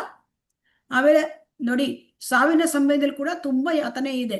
ಸಾಯುವಾಗ ಒಂದು ಸಾವಿರಾರು ಚೇಳುಗಳು ಕುಟುಕಿದಷ್ಟು ನೋವಾಗುತ್ತಂತೆ. ಇದು ಈ ಜೀವಾತ್ಮ ಈ ಶರೀರದಿಂದ ಹೊರಗೆ ಹೋಗ್ಬೇಕಾದ್ರೆ. ಮತ್ತೆ ಮುಪ್ಪು ಯಾರಿಗೂ ಬೇಡ, ರೋಗ ಯಾರಿಗೂ ಬೇಡ. ಹರೇ ಕೃಷ್ಣ. ಮಾತಾಜಿ ಅಟೆಂಡೆನ್ಸ್ ತಕೊಳ್ಳಿ. ಯಾರದು ಎಲ್ಲರದು ಒಂದು ಹೆಸರು ಬರ್ಕೊಳ್ಳಿ. ಮಾತಾಜಿ ಸ್ಕ್ರೀನ್ ಶಾಟ್ ಎತ್ಕೊಂಡಿದ್ದೀನಿ ಮಾತಾಜಿ. ಕೆಲವರಲ್ಲಿ ಸ್ಕ್ರೀನ್ ಶಾಟ್ ಅಲ್ಲಿ ಕೆಲವ್ರ ಹೆಸರುಗಳೆಲ್ಲ ಇಲ್ಲ. ಮೋಟೋ E14 ಅಂತ ಒಬ್ರು ಇದಾರೆ ನೋಡಿ. ಅವರು ಸವಿತಾ ಮಾತಾಜಿ ನಾನು ಎಂಟ್ರಿ ಮಾಡ್ಕೊಂತೀನಿ ಮಾತಾಜಿ. ಎಂಟ್ರಿ ಮಾಡ್ಕೊಳ್ಳಿ. ಯಾಕೆಂದ್ರೆ ಹೀಗಿದ್ದಾಗ ಇದಾಗುತ್ತೆ. ಕೆಲವೊಂದು ಎಂಟ್ರಿ ಮಾಡ್ಕೊಳ್ಳಿ. ಇವತ್ತಿನೂ ನಮ್ಗೆ ಅಟೆಂಡೆನ್ಸ್ ಲಿಸ್ಟ್ ಬರ್ತಾ ಇಲ್ಲ. ಜನ ಎಲ್ಲ ಬಿಟ್ಟು ಹೋಗ್ತಾ ಇದಾರೆ. ಅಟೆಂಡೆನ್ಸ್ ಅಂದ್ರೆ ಅದನ್ನ ಕೊನೆವರೆಗೂ ಇರ್ಬೇಕು. ಈಗ ಏನಿದ್ದೇವೆ ಕ್ಲಾಸಲ್ಲಿ ಅದು ಮಧ್ಯ ಮಧ್ಯದಲ್ಲಿ ಬಿಟ್ಟು ಹೋಗೋದಲ್ಲ. ಸೊ ಹಾಗಾಗಿ ಜೀವನದ ನಿಜವಾದ ಸಮಸ್ಯೆ ಏನು ಅಂತ ನಾವು ನೋಡ್ತಾ ಇದ್ದೇವೆ. ಸಾವಿನ ಸಮಯದಲ್ಲಿ ಕೂಡ ತುಂಬಾ ಯಾತನೆ ಇದೆ ಅಲ್ವಾ? ಮುಪ್ಪು ರೋಗ ಯಾರಿಗಾದ್ರೂ ಬೇಕಾ? ಬೇಡ ಬೇಡ ಅಂದ್ರೆ ಬಂದ್ಬಿಡುತ್ತೆ ಅಲ್ವಾ? ನಮ್ಮ ಮುಪ್ಪು ಬಂದ್ಬಿಡುತ್ತೆ, ರೋಗಗಳು ಬಂದ್ಬಿಡುತ್ತೆ. ಸೊ ಇದನ್ನ ಇದು ಬರುತ್ತೆ. ಮತ್ತೆ ನಮಗೆ ತ್ರಿವಿಧ ತಾಪತ್ರಯಗಳು, ನಮಗೆ ರೋಗಗಳು ಬರುತ್ತೆ. ಅಂದ್ರೆ ಈ ದೇಹಕ್ಕೆ ಮತ್ತೆ ಈ ಮನಸ್ಸಿಗೆ ಅನೇಕ ಕಾಯಿಲೆಗಳು ಬರುತ್ತೆ. ಮತ್ತೆ ನಮಗೆ ಆದಿ ಆಧ್ಯಾತ್ಮಿಕ, ಇದು ಆದಿ ಭೌತಿಕ, ಬೇರೆಯವರಿಂದ ಅಂದರೆ ಬೇರೆ ಜೀವಿಗಳಿಂದ ಮಲೇರಿಯಾ ಕಾಯಿಲೆ ಬರೋದು, ಹಾವುಗಳು ಕಚ್ಚಿದ್ರೆ ಸಾಯುವುದು, ಆಮೇಲೆ ನಮಗೆ ಬೇರೆ ನೆರೆಕೆರೆಯರಿಂದ ಕಿರಿಕಿರಿ, ಬೇರೆ ರಾಷ್ಟ್ರಗಳಿಂದ ಯುದ್ಧ ಆಗೋದು, ಇದೆಲ್ಲ ಆದಿ ಭೌತಿಕ. ಆಧ್ಯಾತ್ಮಿಕ ಅಂತಂದ್ರೆ ಈ ಎಲ್ಲ ಒಂದು ಕೋಪ, ದೇವತೆಗಳ ಕೋಪ. ಹೇಗೇನಂದ್ರೆ ನಮ್ಗೆ ಇದು ಬರೋದು, ಪ್ರವಾಹ ಬರೋದು, ಭೂಕಂಪ ಆಗೋದು ಅಲ್ವಾ? ಆಮೇಲೆ ಸುಂಟರ ಗಾಳಿ ಬರೋದು, ಸೈಕ್ಲೋನು, ಇದೆಲ್ಲ ಬರುತ್ತೆ ಅಲ್ವಾ? ಇದೆಲ್ಲ ಬಂದ್ಕೋತ್ಲೇ ಇರುತ್ತೆ. ನಾವು ಒಂದಲ್ಲ ಒಂದು ತೊಂದರೆ ಒಳಗೆ ಇದ್ದೇ ಇರ್ತೇವೆ. ಸೊ ಹಾಗಾಗಿ ಈ ನಿಜವಾದ ಸಮಸ್ಯೆಗಳು ಇವು. ಇದು ಜನರಿಗೆ ಅರಿವಿದೆಯಾ? ಈ ನಿಜವಾದ ಸಮಸ್ಯೆ ಅರಿವು ಜನ ಏನಿದ್ದಾರೆ, ಪ್ರತಿಯೊಬ್ಬರು ಅಜ್ಞಾನದ ಅಂಧಕಾರದಲ್ಲಿ ಇದ್ದಾರೆ. ಸೊ ಹಾಗಾಗಿ ಕಲಿಯುಗದಲ್ಲಿ ಪ್ರತಿಯೊಬ್ಬರು ಅಜ್ಞಾನದ ಅಂಧಕಾರದಲ್ಲಿ ಇದ್ದಾರೆ. ಯಾಕಂದ್ರೆ ಮಂದಾಹ ಸುಮಂದಾಹ ಮಂದಭಾಗಾಹಿ ಉಪದ್ರುತಾಹ ಅಂತ ಹೇಳ್ತಾರೆ. ಕಲಿಯುಗದ ಜನರು ಅಜ್ಞಾನದ ಅಂಧಕಾರದಲ್ಲಿ ಪ್ರತಿಯೊಬ್ಬರು ಇದ್ದಾರೆ. ಪ್ರತಿಯೊಬ್ಬರು ದೇಹದ ಭಾವನೆಯಲ್ಲಿದ್ದಾರೆ ಅಲ್ವಾ? ಅವರಿಗೆ ಆಧ್ಯಾತ್ಮಿಕ ಶಿಕ್ಷಣವೇ ಇಲ್ಲ. ಆತ್ಮ ಅಂದ್ರೆ ಏನು, ಆ ಆತ್ಮದ ಅವಶ್ಯಕತೆ ಏನೋ, ಇದು ಯಾವುದೂ ಏನೂ ಗೊತ್ತಿಲ್ಲ. ದೇಹವೇ ಆತ್ಮ ಅಂತ ತಿಳ್ಕೊಂಡ್ರೆ ದೇಹಾತ್ಮ ಭಾವನೆಯಲ್ಲಿ ಇದ್ದಾರೆ. ಸೊ ಹಾಗಾಗಿ ಈಗ ನಮ್ಮ ಸಮಾಜದಲ್ಲಿ ಮುಖಂಡರಾಗ್ಲಿ, ರಾಜಕೀಯ ನಾಯಕರಾಗ್ಲಿ, ಅವರು ಇಂಥದ್ದೇನಾದ್ರೂ ಕೊಡ್ತಾರ ನಮಗೆ ಜ್ಞಾನ ಕೊಡ್ಲಿಕ್ಕೆ? ಹರೇ ಕೃಷ್ಣ. ಅವರು ಕೂಡ ಆಧ್ಯಾತ್ಮದಲ್ಲಿ ಕುರುಡರು. ಹಾಗೆ ಒಬ್ಬ ಕುರುಡ ಇನ್ನೊಂದು ಕುರುಡನನ್ನ ರಸ್ತೆ ದಾಟಿಸಿದ ಹಾಗೆ ಏನಾಗತ್ತೆ? ಒಬ್ಬ ಕುರುಡ ಇನ್ನೊಬ್ಬ ಕುರುಡನನ್ನು ದಾಟಿಸಿದರೆ ರಸ್ತೆಯಲ್ಲಿ ಆಕ್ಸಿಡೆಂಟ್. ಹಾಗಾಗಿ ಅವರು ನಮ್ಮ ರಾಜಕೀಯ ನಾಯಕರಾಗ್ಲಿ, ನಮ್ಮ ಸಮಾಜದ ಮುಖಂಡರಾಗ್ಲಿ, ನಮ್ಗೆ ಜೀವನದ ನಿಜವಾದ ಗುರಿಯತ್ತ ಅವರು ನಮ್ಮನ್ನ ಒಯ್ತಾ ಇಲ್ಲ. ಹಾಗಾಗಿ ಈ ಎಲ್ಲ ಮಾನವ ಸಮಾಜ ಅದರ ತಮ್ಮ ಸಮಯವನ್ನು ಹಾಳು ಮಾಡಿಬಿಡ್ತಾರೆ ಅಲ್ವಾ? ಮನುಷ್ಯ ಜನ್ಮವನ್ನ ಪಡೆದಾಗ ಅದರ ಉದ್ದೇಶ ಏನು ಅಂದ್ರೆ ಆಧ್ಯಾತ್ಮ ಜೀವನವನ್ನ ನಾವು ಬೆಳೆಸ್ಕೊಳ್ಬೇಕು ಅಲ್ವಾ? ಇದು ಗೊತ್ತಿಲ್ಲ. ಮನುಷ್ಯ ಜೀವನ ಬಂದಾಗ ನಾವು ಆತ್ಮ ಸಾಕ್ಷಾತ್ಕಾರ ಪಡಿಬೇಕು, ನಾವು ಭಗವಂತನ ಹತ್ರ ಹೋಗ್ಲಿಕ್ಕೆ ಪ್ರಯತ್ನ ಮಾಡಬೇಕು. ಇಲ್ಲ, ಏನಾಗತ್ತೆ? ಆಧ್ಯಾತ್ಮ ಜೀವನ ಬೆಳೆಸ್ಕೊಳ್ಳೋದಿಲ್ಲ. ಅವರು ಏನ್ ಮಾಡ್ತಾರೆ? ಇದೇ ಭೌತಿಕ ಇಂದ್ರಿಯಗಳ ಬಗ್ಗೆ ಅವರು ಸುಖ ಪಡಿಲಿಕ್ಕಾಗಿ ಎಲ್ಲ ಒಂದು ವ್ಯವಸ್ಥೆಗಳನ್ನ ಮಾಡ್ಕೊಳ್ಳಿಕ್ ಪ್ರಯತ್ನ ಮಾಡ್ತಾರೆ ಅಲ್ವಾ? ಆಹಾರ, ನಿದ್ರೆ, ಭಯ, ಮೈಥುನ ಇಷ್ಟರಲ್ಲೇ ಉಳ್ಕೊಂಡಿರ್ತಾರೆ ಅಲ್ವಾ? ಈಗ ನಾಯಿ ಬೆಕ್ಕುಗಳ ತರ ಜೀವನ ಇದು. ಅಂದ್ರೆ ಪ್ರಾಣಿಗಳ ತರ ಜೀವನ. ನಾಯಿ ಬೆಕ್ಕುಗಳು ಅಂತಂದ್ರೆ ಪ್ರಾಣಿಗಳ ತರ ಜೀವನ. ಪ್ರಾಣಿಗಳು ಕೂಡ ಆಹಾರ, ನಿದ್ರಾ, ಭಯ, ಮೈಥುನ ಇದನ್ನ ಪ್ರಾಣಿಗಳು ಮಾಡ್ತಾರೆ ಅಲ್ವಾ? ಇದಕ್ಕೂ ಮನುಷ್ಯನಿಗೆ ಏನು ವ್ಯತ್ಯಾಸ? ಪ್ರಜ್ಞೆ ಇರುತ್ತೆ ಮನುಷ್ಯನಿಗೆ. ಧರ್ಮ ವ್ಯತ್ಯಾಸ ಇರುತ್ತೆ. ಪ್ರಾಣಿಗಳಿಗೆ ಧರ್ಮ ಇಲ್ಲ. ಸೊ ಹಾಗಾಗಿ ಇಲ್ಲಿ ಏನಾಗುತ್ತೆ? ನಾವು ಹುಟ್ಟು ಸಾವಿನ ನಿರಂತರ ಚಕ್ರದಲ್ಲಿ ಬೀಳಬಾರ್ದು. ಯಾಕಂದ್ರೆ ಹುಟ್ಟು ಸಾವು ಇದು ನಿಜವಾದ ಸಮಸ್ಯೆ. ನಮಗೆ ಹುಟ್ಟು ಬರುತ್ತೆ, ಸಾವು ಬರುತ್ತೆ. ಸೊ ಹಾಗೆ ಪದೇ ಪದೇ ಚಕ್ರಗಳ ತರ ತಿರ್ಗ್ತಾ ಇರುತ್ತೆ. ಸೊ ಹಾಗಾಗಿ ಈ ಚಕ್ರ, ಹುಟ್ಟು ಸಾವಿನ ಚಕ್ರ ನಮಗೆ ನಿಲ್ಲಬೇಕು. ಇದು ಹೇಗೆ ಸಾಧ್ಯ ಅಂದ್ರೆ ನಾವು ಭಗವಂತನ ಸಂಪರ್ಕಕ್ಕೆ ಬಂದರೆ ಮಾತ್ರ ಸಾಧ್ಯ. ಸೊ ಈ ಸಮಸ್ಯೆಯನ್ನ, ನಮ್ಮ ಈ ಮೂಲಭೌತಿಕ ಸಮಸ್ಯೆ, ಈ ತ್ರಿವಿಧ ತಾಪತ್ರಯಗಳು, ಜನ್ಮ ಮೃತ್ಯು ಜರಾವ್ಯಾಧಿ, ತ್ರಿವಿಧ ತಾಪತ್ರಯಗಳು, ಇದನ್ನ ನಾವು ಪರಿಹಾರ ಕಂಡುಕೊಳ್ಳೋದು ಹೇಗೆ? ದೇವತೆಗಳನ್ನ ತೃಪ್ತಿಪಡಿಸಿ ಸಾಧ್ಯವೇ? ಇಲ್ಲ. ಯಾಕೆಂದ್ರೆ ಮುಕ್ತಿ ಪ್ರದಾತ ವಿಷ್ಣು ಅಂತ ಶಿವನೇ ಪಾರ್ವತಿಗೆ ಹೇಳಿದ್ದಾನೆ. ಸೊ ಹಾಗಾಗಿ ಇನ್ನು ವೈಜ್ಞಾನಿಕ ಮುನ್ನಡೆ, ಅದು ಆರ್ಥಿಕ ಪ್ರಗತಿ, ಇದನ್ನ ಪರಿಹಾರ ಮಾಡ್ಕೊಳ್ಳಿಕ್ಕಾಗತ್ತಾ? ಜನ್ಮ ಮೃತ್ಯು ಜರಾವ್ಯಾಧಿ ಡಾಕ್ಟರ್ಗಳಿಂದ, ವಿಜ್ಞಾನದ ಮುನ್ನಡೆಯಿಂದ ಆಗತ್ತಾ? ನಾವು ತುಂಬಾ ಆರ್ಥಿಕ ಸಂಪನ್ನರಾಗಿ ಬಹುಮಹಡಿಗಳ ಮನೆಯಲ್ಲಿ ಐಷಾರಾಮವಾಗಿ ಜೀವನ ಮಾಡ್ಕೊಂಡು ಹೋದ್ರೆ ಆ ಹುಟ್ಟು ಸಾವನ್ನ ತಪ್ಪಿಸ್ಲಿಕ್ಕಾಗತ್ತಾ? ಸಾವನ್ನ ತಪ್ಪಿಸ್ಲಿಕ್ಕಾಗತ್ತಾ? ಮುಪ್ಪನ್ನು ತಪ್ಪಿಸ್ಲಿಕ್ಕಾಗತ್ತಾ? ಇಲ್ಲ. ವೈದ್ಯಕೀಯ ಶಾಸ್ತ್ರ ತುಂಬಾ ಮುಂದುವರೆದಿದೆ, ಆದ್ರೆ ಮುಪ್ಪನ್ನು ಸಾವನ್ನು ಅವರಿಗೆ ಸ್ಟಾಪ್ ಮಾಡ್ಲಿಕ್ಕಾಗತ್ತಾ? ಹಾಗಾಗಿ ಈ ಐಕ ನಾಗರಿಕತೆ ಎಷ್ಟೇ ಮುಂದುವರಿಲಿ, ನಮ್ಗೆ ಈ ಜನ್ಮ ಮೃತ್ಯು ಜರಾವ್ಯಾಧಿಯಿಂದ ಬಿಡುಗಡೆ ಏನು ಆಗ್ತಾ ಇಲ್ಲ. ಶ್ರೀಲ ಪ್ರಭುಪಾದರು ಏನ್ ಹೇಳ್ತಾರೆ ಅಂದ್ರೆ, ಇಂದಿನ ನಾಗರಿಕತೆ ಅಂದರೆ ಸಿವಿಲೈಸೇಷನ್ ಆಫ್ ರಾಸ್ಕಲ್ಸ್ ಅಂತ ಹೇಳ್ತಾರೆ. ಅಂದ್ರೆ ಅವರು ಪ್ರಭುಪಾದರು ಸಂಪ್ರದಾಯದ ಆಚಾರ್ಯರುಗಳು. ಅವರಿಗೆ ಏನ್ ಹೇಳ್ತಾರೆ, ಜನರಿಗೆ ನಿಜವಾದ ಸಮಸ್ಯೆ ಗೊತ್ತಿಲ್ಲ, ಮಾನವ ಜೀವನದ ಬೆಲೆಯೇ ಗೊತ್ತಿಲ್ಲ. ಗೊತ್ತಿದೆಯಾ ಹರೇ ಕೃಷ್ಣ? ಇಲ್ಲ ಮಾತಾಜಿ. ಪ್ರಾಣಿಗಳ ತರ ತಿನ್ನುತ್ತಾರೆ, ಪ್ರಾಣಿಗಳ ತರ ಮಲಗ್ತಾರೆ, ಪ್ರಾಣಿಗಳ ತರ ಲೈಂಗಿಕ ಜೀವನ ನಡೆಸ್ತಾರೆ, ಆಮೇಲೆ ಸಾಯ್ತಾರೆ ಅಂತ ಹೇಳ್ತಾರೆ, ಬೆಕ್ಕು ನಾಗಳ ತರ. ಸೊ ವ್ಯತ್ಯಾಸ ಏನು? ಏನೂ ಇಲ್ಲ. ಆ ಪ್ರಾಣಿಗಳಿಗೆ 4 ಕಾಲು ಇರುತ್ತೆ, ಮನುಷ್ಯರಿಗೆ ಎಷ್ಟು ಕಾಲು? 2 ಕಾಲು. 2 ಕಾಲುಗಳ ಪ್ರಾಣಿ ಮನುಷ್ಯ. ಸೊ ಎಲ್ಲರೂ ಮಕ್ಕಳ ತರಹ ಏನೇನಾದ್ರು ಮಾಡ್ತಾ ಇರ್ತಾರೆ, ದೊಡ್ಡ ದೊಡ್ಡ ಲೀಡರ್ಸ್ಗಳ ಮಾತನ್ನ ಕೇಳ್ತಾರೆ, ಅದ್ರ ನಿಜವಾದ ಸಮಸ್ಯೆ ಏನು, ಪರಿಹಾರ ಇಲ್ಲ. ಆಮೇಲೆ ಯಾರಿಗೂ ಜೀವನದಲ್ಲಿ ತತ್ವ ಕಲ್ಕೊಳ್ಳೋದು ಬೇಕಾಗಿದ್ಯಾ ಹರೇ ಕೃಷ್ಣ? ಇಲ್ಲ ಏನಾದ್ರೂ ಬೇಕಾಗಿದ್ಯಾ? ಇಲ್ಲ. ಸೊ ಹಾಗಾಗಿ ಇದೆಲ್ಲ ಯಾಕೆ ಆಗ್ತಾ ಇದ್ದೇವೆ ಅಂದ್ರೆ, ನಾವು ನಿರೀಯ ಜೀವನ, ಪ್ರಾಣಿಗಳ ತರ ಜೀವನ ಮಾಡ್ತಾ ಇದ್ದೇವೆ. ಅಂದ್ರೆ ನಾವು ದೇಹದ ಬೇಡಿಕೆಗಳನ್ನೇ ನೋಡ್ತಾ ಇರ್ತೇವೆ, ಹೌದು ಅಲ್ವಾ? ಹೌದು ಮಾತಾಜಿ. ದೇಹದ ಬೇಡಿಕೆಗಳನ್ನೇ ನೋಡ್ತಾ ಇರ್ತೇವೆ. ನಮಗೆ ಆತ್ಮ ಅಂದ್ರೆ ಏನು ಗೊತ್ತೇ ಇಲ್ಲ ಅಲ್ವಾ? ಆತ್ಮ ಅಂತ ಏನು, ದೇಹ ಅಂದ್ರೆ ಏನು, ಏನು ಗೊತ್ತಿಲ್ಲ. ದೇಹ ಒಂದೇ ಕಣ್ಣಿಗೆ ಕಾಣ್ತದೆ, ಅದೇ ನಾವು ಅಂತ ತಿಳ್ಕೊಂಡಿದ್ದೇವೆ. ಸೊ ಹಾಗಾಗಿ ಈ ಜೀವನದಲ್ಲಿ ನಿಜವಾದ ಸಮಸ್ಯೆಯನ್ನು ಪರಿಹಾರ ಮಾಡಬೇಕು ಅಂತಂದ್ರೆ ಈ ಮಾಡರ್ನ್ ಎಜುಕೇಶನ್ ಸಿಸ್ಟಮ್ ಅಲ್ಲಿ ಏನಾದ್ರೂ ಇದೆಯಾ ಪರಿಹಾರ? ಇಲ್ಲ. ಆತ್ಮ ಅಂದ್ರೆ ಏನು, ಅದರ ಅವಶ್ಯಕತೆ ಏನು, ಅದು ಆತ್ಮ ಹೇಗೆ ಬಂತು, ಎಲ್ಲಿಂದ ಬಂತು, ಅದು ಯಾವ ತರ ಕೆಲಸ ಮಾಡುತ್ತೆ, ಅದು ನಿಜವಾದ ಕೆಲಸ ಏನು, ಅದೇನಾದ್ರೂ ಶಾಲೆ ಕಾಲೇಜಲ್ಲಿ ಕಲಿಸ್ತಾರಾ? ಇಲ್ಲ ಮಾತಾಜಿ. ಅದಕ್ಕೆ ಮನುಷ್ಯನಿಗೆ ಜಾತಸ್ಯ ಮರಣಂ ಧ್ರುವಂ, ಹುಟ್ಟಿದವನು ಸಾಯಲೇಬೇಕು ಅಂತ ಭಗವದ್ಗೀತೆಯಲ್ಲಿ ಹೇಳಿದೆ. ಸೊ ಅದಕ್ಕಾಗಿ ಏನ್ ಹೇಳ್ತಾರೆ ಅಂದ್ರೆ, ನಮ್ಗೆ ಮನುಷ್ಯ ಜನ್ಮ ಇರೋದು ಆತ್ಮ ಸಾಕ್ಷಾತ್ಕಾರಕ್ಕೆ. ಸೊ ಅದನ್ನ ನಾವು ಚಿಕ್ಕಂದಿನಿಂದಲೇ ಪ್ರಾರಂಭ ಮಾಡಬೇಕು. ಸೊ ಚಿಕ್ಕಂದಿನಲ್ಲಿ ನಾವೇನ್ ಮಾಡ್ತೇವೆ, ಮಕ್ಕಳಿಗೆ ಆಟದ ರೈಲು, ವಿಮಾನ ಇದೆಲ್ಲ ಕೊಡ್ತಾ ಇರ್ತೇವೆ ಅಲ್ವಾ? ಆಮೇಲೆ ಕಾರು, ವಿಮಾನ, ಸಣ್ಣ ಸಣ್ಣ ಆಟದ್ದು ಮಕ್ಕಳಿಗೆ ಆಟ ಕೊಡೋದು ಅಂಥದ್ದೇನೆ ಅಲ್ವಾ? ಆಮೇಲೆ ಡಾಕ್ಟರ್ ಆಗು, ಇಂಜಿನಿಯರ್ ಆಗು, ಅಥವಾ ಏನೋ ದೊಡ್ಡ ಚಾರ್ಟರ್ಡ್ ಅಕೌಂಟೆಂಟು, ಆರ್ಕಿಟೆಕ್ಟು, ದೊಡ್ಡ ದೊಡ್ಡ ವಿಚಾರಗಳನ್ನ ತಲೆಗೆ ಮಕ್ಕಳಿಗೇನೋ ತುಂಬುತ್ತೇವೆ, ಹೌದು ಅಲ್ವಾ? ಹೌದು ಮಾತಾಜಿ.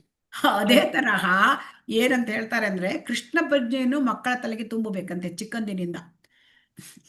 ಅಂದರೆ ಮನೆಯಲ್ಲಿ ಆ ವಾತಾವರಣ ಕೃಷ್ಣ ಪ್ರಜ್ಞೆಯ ವಾತಾವರಣ ಇರಬೇಕು. ಸೊ ಮಕ್ಕಳಿಗೆ ಆತ್ಮಜ್ಞಾನ ಕೊಡುವ ಶಾಲೆ ಕಾಲೇಜುಗಳು ಇಲ್ಲ. ಇದೆಯಾ ಹರೇ ಕೃಷ್ಣ?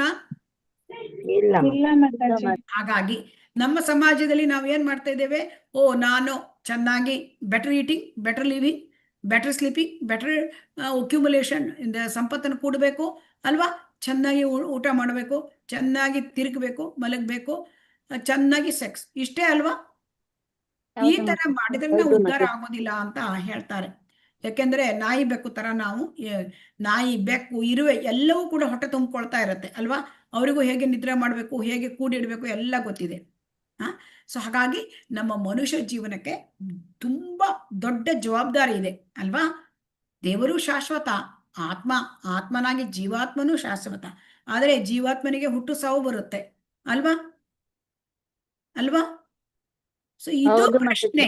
ನಾವು ಈಗ ಪರಮಾತ್ಮನನ್ನ, ಆ ಪರಮ ಸತ್ಯದ ಅನ್ವೇಷಣೆ ಮಾಡ್ಕೋಬೇಕು, ಅಥಾತೋ ಬ್ರಹ್ಮ ಜಿಜ್ಞಾಸ ಅಂತ. ಸೊ ಹಾಗಾಗಿ ಭಗವದ್ಗೀತೆಯಲ್ಲಿ ಕೃಷ್ಣ ಹೇಳ್ತಾನೆ, ಜನ್ಮ ಮೃತ್ಯು ಜರಾವ್ಯಾಧಿ ದುಃಖ ದೋಷಾನುದರ್ಶನಂ ಅಂತ ಹೇಳ್ತಾನೆ. ಸೊ ಹಾಗಾಗಿ ನಮಗೆ ಏನಿದೆ, ನಮಗೆ ಜನ್ಮ ಮೃತ್ಯು ಜರಾವ್ಯಾಧಿ ಇದು ಎಲ್ಲ ದುಃಖ. ಇದರಿಂದ ನಾವು ಹೇಗೆ, ಇದು ದುಃಖ ಅಂತ ನಾವು ಮೊದಲು ತಿಳ್ಕೊಳ್ಬೇಕಂತೆ. ಈ ದುಃಖ ತಿಳ್ಕೊಂಡ್ವಿ, ಇದನ್ನು ಪರಿಹಾರ ಮಾಡ್ಕೊಳ್ಳೋದು ಹೇಗೆ ಅಂತ ತಿಳ್ಕೊಳ್ಬೇಕು. ಸೊ ಹಾಗಾಗಿ ನಾವು ಏನು ಕೆಲಸ ಮಾಡ್ತೇವೆ, ಕರ್ಮಣ ದೈವ ನೇತ್ರೇಣ ಅಂತ ಹೇಳ್ತಾರೆ. ಅಂದ್ರೆ ನಾವು ಏನ್ ಕೆಲಸ ಮಾಡ್ತೇವೆ, ನಾವು ಸಾವಿನ ಸಮಯದ ನಮಗೇನ್ ಪ್ರಜ್ಞೆ ಇರುತ್ತೆ, ಅದೇ ತರ ನಮ್ಗೆ ಈ ಶರೀರ ಸಿಗ್ತದೆ. ಸೊ ಹಾಗಾಗಿ ಕೆಲವರು ಏನ್ ಹೇಳ್ತಾರೆ, ದೊಡ್ಡ ದೊಡ್ಡ ವಿದ್ವಾಂಸರು, ಪ್ರೊಫೆಸರ್ಸ್ ಎಲ್ಲ, ಕೆಲವರು ದೊಡ್ಡ ದೊಡ್ಡ ಮುಖಂಡರು ಹೇಳ್ತಾರೆ, ಈ ಜೀವನದಲ್ಲಿ ಚೆನ್ನಾಗಿ ದುಡಿಯಿರಿ, ಚೆನ್ನಾಗಿ ತಿನ್ನಿರಿ, ಚೆನ್ನಾಗಿ ಸುಖದಿಂದ ಇರಿ ಅಂತ ಹೇಳ್ತಾರೆ ಅಲ್ವಾ? ಹೌದು ಮಾತಾಜಿ. ಸತ್ತ ಮೇಲೆ ಏನು ಅಂತ ಗೊತ್ತಿಲ್ಲ, ಸತ್ತ ಮೇಲೆ ಏನಾದ್ರು ಕೇಳಿದ್ರೆ ಗೊತ್ತಿಲ್ಲ ಅಲ್ವಾ? ಗೊತ್ತಿದ್ಯಾ ಅವರಿಗೆ? ಇಲ್ಲ ಮಾತಾಜಿ, ತುಂಬಾ ಜನ ಹಂಗೆ ಹೇಳ್ತಾರೆ, ಇರೋದೊಂದ್ ಜೀವನ ಏನ್ ಮಾಡೋದು, ಚೆನ್ನಾಗಿ ತಿನ್ಬೇಕು, ಚೆನ್ನಾಗಿ ಅದೇ ಚೆನ್ನಾಗಿ ದುಡಿಯಿರಿ, ಚೆನ್ನಾಗಿ ಸುಖವನ್ನು ಅನುಭವಿಸಿ. ಆದ್ರೆ ಅವ್ರ ಹತ್ರ ಒಂದು ಪ್ರಶ್ನೆ ಕೇಳ್ಬೇಕು, 84 ಲಕ್ಷ ಜೀವರಾಶಿಗಳಿವೆ, ಅವೆಲ್ಲ ಎಲ್ಲಿಂದ ಬಂತು ಅಂತ ಅವ್ರ ಹತ್ರ ಪ್ರಶ್ನೆ ಕೇಳಿದ್ರೆ ಉತ್ತರ ಇಲ್ಲ. ಕೇಳ್ತೀರಾ ಪ್ರಶ್ನೆ? ಅದಕ್ಕೆ ಶ್ರೀಲ ಇಲ್ಲ ಪ್ರಭುಪಾದರು ಮಾತಾಜಿ, ಹೇಳ್ತಾರೆ. ಇವಾಗ ಯಾರಾದ್ರೂ ಹಂಗ ಹೇಳಿದ್ರೆ ಅವಾಗ ಕೇಳ್ತೀವಿ ಮಾತಾಜಿ. ಅದಕ್ಕೆ ಶ್ರೀಲ ಪ್ರಭುಪಾದರು ಹೇಳ್ತಾರೆ, ನೀವು ಶಾಂತಿಯಿಂದ ಬದುಕಿ, ನೀವು ಸಂತೋಷದ ಬದುಕಿ, ಆದರೆ ರಿಸ್ಕ್ ತಗೊಳಕ್ ಬರೋದಿಲ್ಲ ಮನುಷ್ಯ ಜೀವನದಲ್ಲಿ. ಯಾಕೆ ಅಂತಂದ್ರೆ ರಿಸ್ಕ್ ತಕೊಂಡ್ರೆ ನಾವು ಪ್ರಾಣಿಗಳಾಗಿ ಹುಟ್ಟುಬಿಡ್ತೇವೆ, ಮನುಷ್ಯರಾಗಿ ಜನ್ಮ ಬಂದು. ಸೊ ಹಾಗಾಗಿ ಮೂರ್ಖತನದಿಂದ ನಾವು ನಮ್ಮ ಇಂದ್ರಿಯ ಭೋಗಕ್ಕಾಗಿ ಪದೇ ಪದೇ ನಾವು ಕಷ್ಟಪಟ್ಕೊಂಡು ಕೆಲಸ ಮಾಡ್ಕೊಂಡು ನಾವು ಇದ್ರೆ ಆಗೋದಿಲ್ಲ. ನಾವು ಸಾವಿನ ತಯಾರಿ ಮಾಡ್ಕೊಳ್ಬೇಕಂದ್ರೆ, ಸಾವಿನ ತಯಾರಿ ಮಾಡ್ಕೊಳ್ಬೇಕಂದ್ರೆ ಸಾವನ್ನ, ಅಯ್ಯೋ ಅದು ಅಪಶಕುನ, ಅದರ ಬಗ್ಗೆ ಏನು ಮಾತಾಡ್ಬೇಡಿ ಅಂತ ಹೇಳ್ತಾರೆ ಅಲ್ವಾ? ಅಲ್ವಾ? ಹೌದು ಮಾತಾಜಿ. ತುಂಬಿದ ಮನೆಯಲ್ಲಿ ಅಸಡ್ಡಿ ಎಲ್ಲ ತರಬೇಡಪ್ಪ ಅಂತ ಹೇಳ್ತಾರೆ. ಸೊ ಅದೆಲ್ಲ ಏನಂತಂದ್ರೆ ನಮ್ಮ ನಿಜವಾದ ಸಮಸ್ಯೆ ಇದೆಲ್ಲ ಐಹಿಕ ಸಮಸ್ಯೆ, ಜನ್ಮ ಮೃತ್ಯು ಜರ ವ್ಯಾಧಿ ತ್ರಿವಿಧ ತಾಪತ್ರಯಗಳು.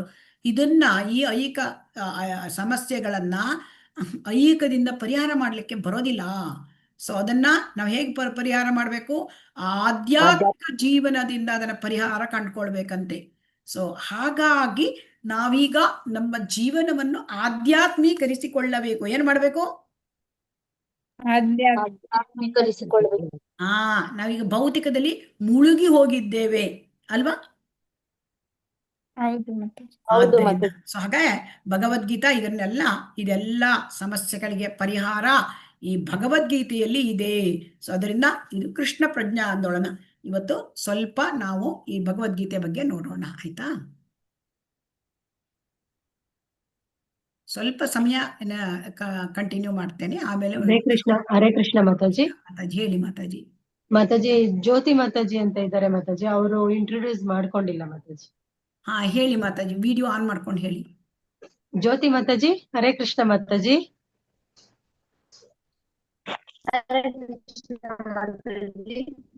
ವಿಡಿಯೋ ಆನ್ ಮಾಡ್ಬೇಕು.